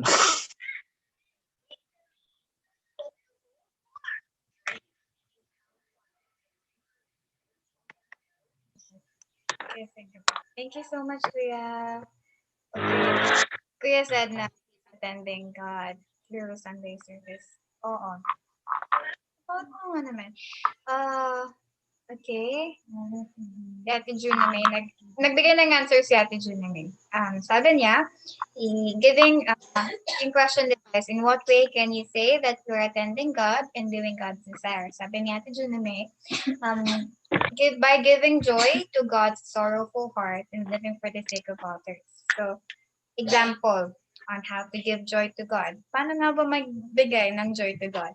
So, sabi natin June na May, my life should give more than receiving. We need to return more than you receive. Hmm, ano ba yung receive natin? Ano ba yung dapat natin? Pera po ba? Joke! Joke naman din, sisters. Ano ba yung dapat binibigay natin, brothers and sisters? This is something that, although yung question is let's just say it's something broad, but yung, what we all wanted to hear from you is that hindi naman to sa pagandahan, but then the answer that really comes out from your heart. Kung ano yung talagang substantial na ginagawa natin to attend God and doing God's desire. So, ayun. I, yun, love. Yun, binibigyan natin yung love. Yeah,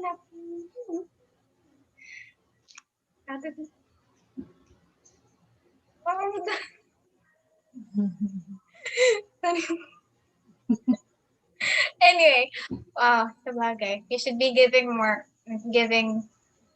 yan, living for the sake of others. Yun naman talaga yung, fundamental na teaching yata hindi yata, fundamental teaching, one of the fundamental teachings in the principle. May iba pa bang ano? Uh, ah,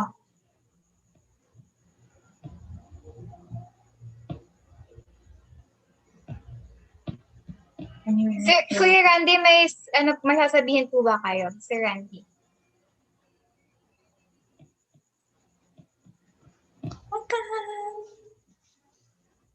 Hello, good evening everybody. How is you? Ang hirap ng tanong ni Bea, no? Kasi nagtanong si Bea. So, anyway, you have already listened to the whole chapter 1. What's really God's plan, right? Actually, the question that is being given by Bea regarding in what way, now that you have understood the principle, what are the things that you think na you can start to change from you? Because in the very beginning, we say that the divine principle should be a way of life. Even Bea said during her presentation, that the divine principle should be a way of life. It is not just a textbook that we read. That's why that question comes out or pop out, because what are the things that, yeah, we all know that three great blessing, that's already in the principle, but how can you apply it in real life scenario? Okay. So what are the things that, what we would like to know is, what are the things that you would like to change now that you have learned the principle? Now that you have understood that the dual characteristics that is present in you, the two sets of dual characteristics present in you, is likened to God. And we have to follow a perfection of the four position foundation, wherein the interaction between our mind and body should be developed into an eternal relationship together. So what are those impeding or blocking the way for us to practice a harmonious relationship of our mind and body, so that we can fulfill our purpose and we can really let God feel joy and happy, and at the same time we can prepare ourselves to enter into the realm of God's eternal blessing and love. So kung titingnan natin, that is the whole summary of the whole chapter 1. Who should be me after this one? Okay. Yeah, we already, napakadali kasing mag-reflect na basahin ulit yung sinabi ng lecturer. But in this seminar that we have, what we are looking is not the thing that you have understood from the lecture, but the thing that you have realized after you hear the lecture. Like for example, before joining the movement, I'm a masasabi ko na drunkard. Nakakaubos ako ng 2 kaha ng sigarilyo sa isang araw. Okay? And kaya ko umupo ng buong maghapon magdamag. Basta may case ng beer, may case ng gin, kaya ko yan. That was me before. But after learning the principle, I realized that I'm destroying myself. So what should I do? Okay? To prove that I already started to really make myself become the principle that God wanted me to do. Another thing is, ako, mainitin ang ulo ko. Konting ano lang, sabi nga ng mama ko before sa akin is, Randy, mag-ingat ko. Pag hindi mo kayang kontrolin ang sarili mo, baka maging criminal ka in the future. And that's really my characteristics before. Okay, but after knowing the principle, even Father said, the first thing that we have to do is we have to learn how to control ourselves. Right? Because if we cannot control ourselves, what will happen? Many not good things will happen to us. If we are impulsive in terms of responding things without relating on how we should react it in accordance to God's purpose, God's plan. Na yung sinasabi nating love. Okay? Even your response to a person in front of you, it can determine what kind of love you are practicing. Kaya pag sinabi nating love, yan, napakadali kasing sabihin yung word na love eh. Pero how to practice it? What are the things that we have to do? Okay? Like for example, sinigawan ka. Do you think you needed to sumigaw din sa harapan ng tao na yon? Okay? So what we are looking, brothers and sisters, is how much we can really transform. Kaya nga after that, I really push myself to become to train myself to become an instructor and to become lecturer, because from there I can really train myself to control myself. Kaya ngayon kahit sinisigawan ako, bago ko mag-react, I needed to think first. Is it my response is can hurt this person, or can this person learn something from it, or I am just aggravating the fire? Okay. So di ba ito yung mga practical way of how we can really adjust.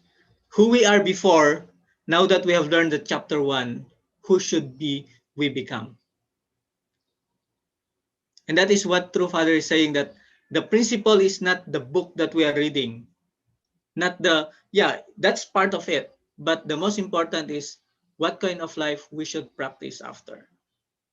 What kind of person we should be after learning the principle. Okay. Kaya nga kung mapapansin nyo, hindi kami dito sa lecture, hindi masyadong yung mga detalyado na kung ano ng mga scriptural presentation, but it is more on the actual principle and how we can really apply it. Because this is really what Father wanted us to look upon to. Okay? Parang sa ganun, hindi tayo maging katulad ng Christian na if the Bible is there, we are good. But if the Bible is away from us, we have to go back. Because this is the era we're in. What we needed is not only learning the truth, but applying the truth into our life. Kaya nga, we are now in the era of attendance. 2,000 years ago, God already gave the word. 10 commandments plus the gospel that is being written in the 66 books of the Bible that is being taught to us by Christianity. But how can we apply all those content that we can see from those 66 books of the Bible and the 10 commandments that is being given to Moses? Okay. And that is what the principle is giving us. How we can do. If you say, love your neighbor as you love yourself, does it mean na ibahay mo yung kapitbahay mo? Kasi love, di ba? Okay. Or sumakabilang bahay, ganun ba yun? Okay. So these are the things that we have to think of. Kaya isa yun sa matinitignan. Actually, pagka binabasa ko yung reflection nyo, yun yung tinitignan ko. What are the practical application or what are the things that I wanted to transform from me after knowing what is the principle? Okay. First part of the principle of creation, second part of the principle of creation. What are the things that I can change to myself? Because we cannot change you, you will be the one to change yourself. We can just influence you to change. So I hope, brothers and sisters, that we'll be focusing more onto this, and then we will be looking more on how we can really make the principle our way of life. Okay? And pag sinabi nating way of life, hindi lang yung ngayon, bukas, 1 year, 3 years, but how much we can continuously until we can enter the kingdom of heaven. Okay. Kaya akala ko nga before, since 1993 hanggang ngayon na nagle-lecture ako, akala ko alam ko ng principle. But always see na there is still things that I don't know, that I needed to practice. Okay. And this is what we needed to discover together within us, brothers and sisters. Okay. So I hope na with that, we can really understand how valuable the principle of creation is, because this is the blueprint of our existence. We should always look at how we can practice, okay, the chapter 1 of the divine principle, and how much we can really give joy to God by showing to the people another that is not normal in front of other people, but in front of God, that's normal. Okay. Even sa office namin, laging sinasabi nila na pag team building namin, Randy, bakit di ka umiinom? Kahit pakikisama lang, pwede bang itry mo?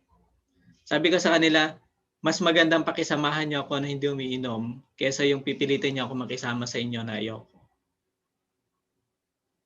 Kung ibakuran niyo ako because of that, I would be happy because nobody will influence me to push me to do what I don't want to do. Okay? Kasi meron nagsabi na, pwede naman pagka kahit konti lang, pakikisama nga eh. Di ba? Pero actually, kung titingnan natin, how can we transform others if we do that? Kaya even sa office namin, pagka team building, they will never force me not to drink. Sabi niya, yan si Kuya Randy, siya yung tagaluto natin, taga-ihaw natin. Tapos minsan pag nandoon ako, sila na mismo yung nahiya. Huwag na tayong, tumikim lang tayo. Pero pag kayo medyo sabi niya, unti-unti na silang natutulog. So without knowing, we are trying to influence them. And this is what God wanted us to do. We who knows the principle and we who followed through parents. Ajo? And centering on the principle of creation, we can really understand kung ano ba dapat ang i-practice natin. Ma-identify natin ano yung dapat gawin at hindi dapat gawin so that we can not become part of the problem, but we will become the solution to the problem. So I hope that we can have a common mindset onto that so that we can really create a better atmosphere, better environment for next generation. Good evening, everybody.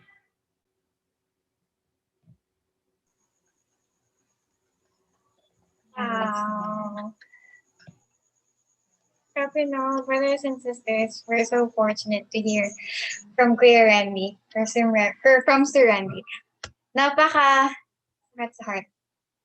Thank you so much po, Kuya, for the reminders. Yet again, we have been reminded, brothers and sisters.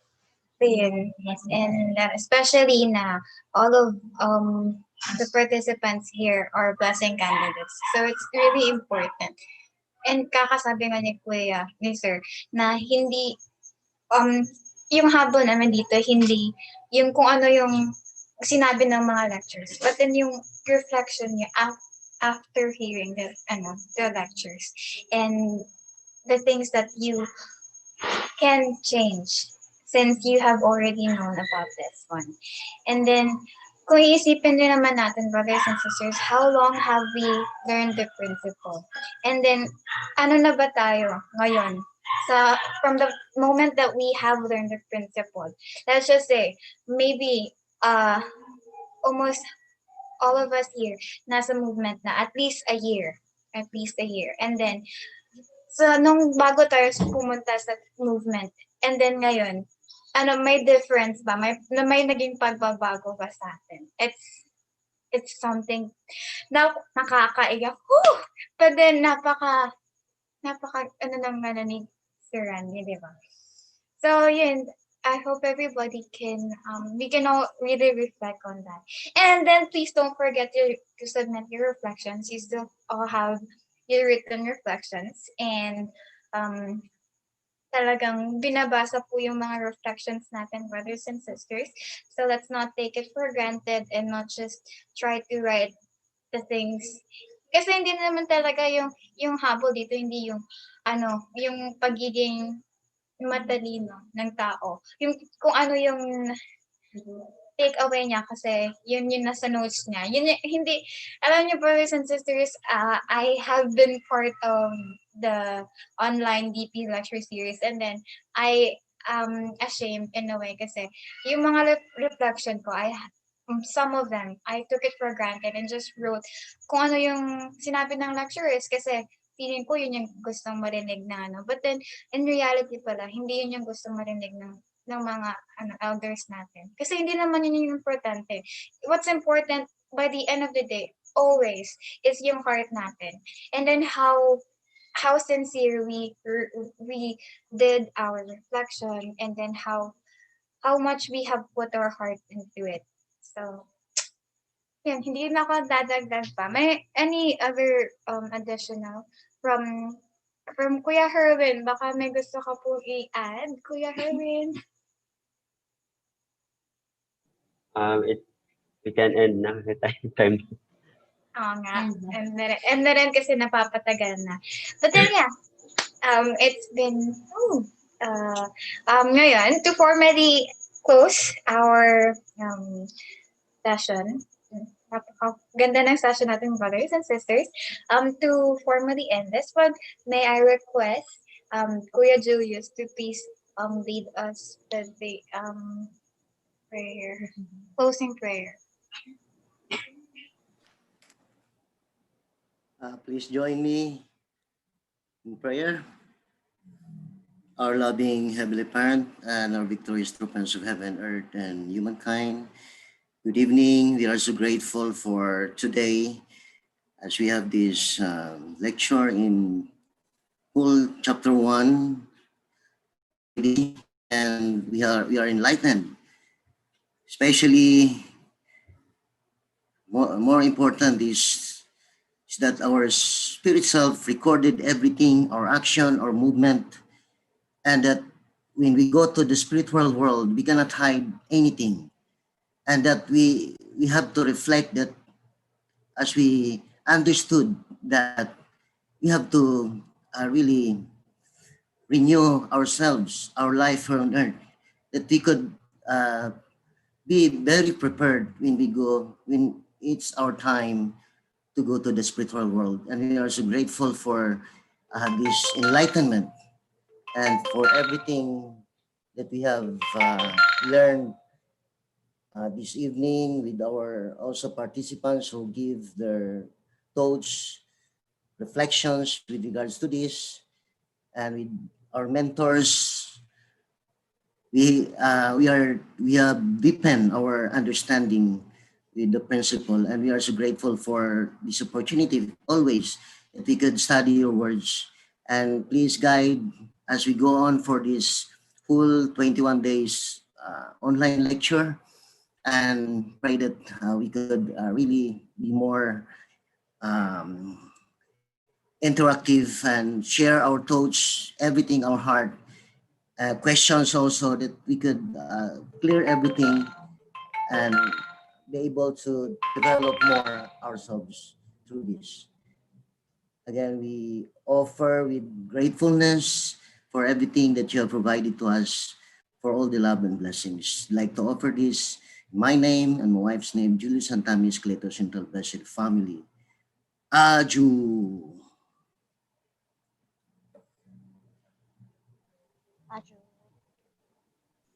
And you, thank you so much, brothers and sisters.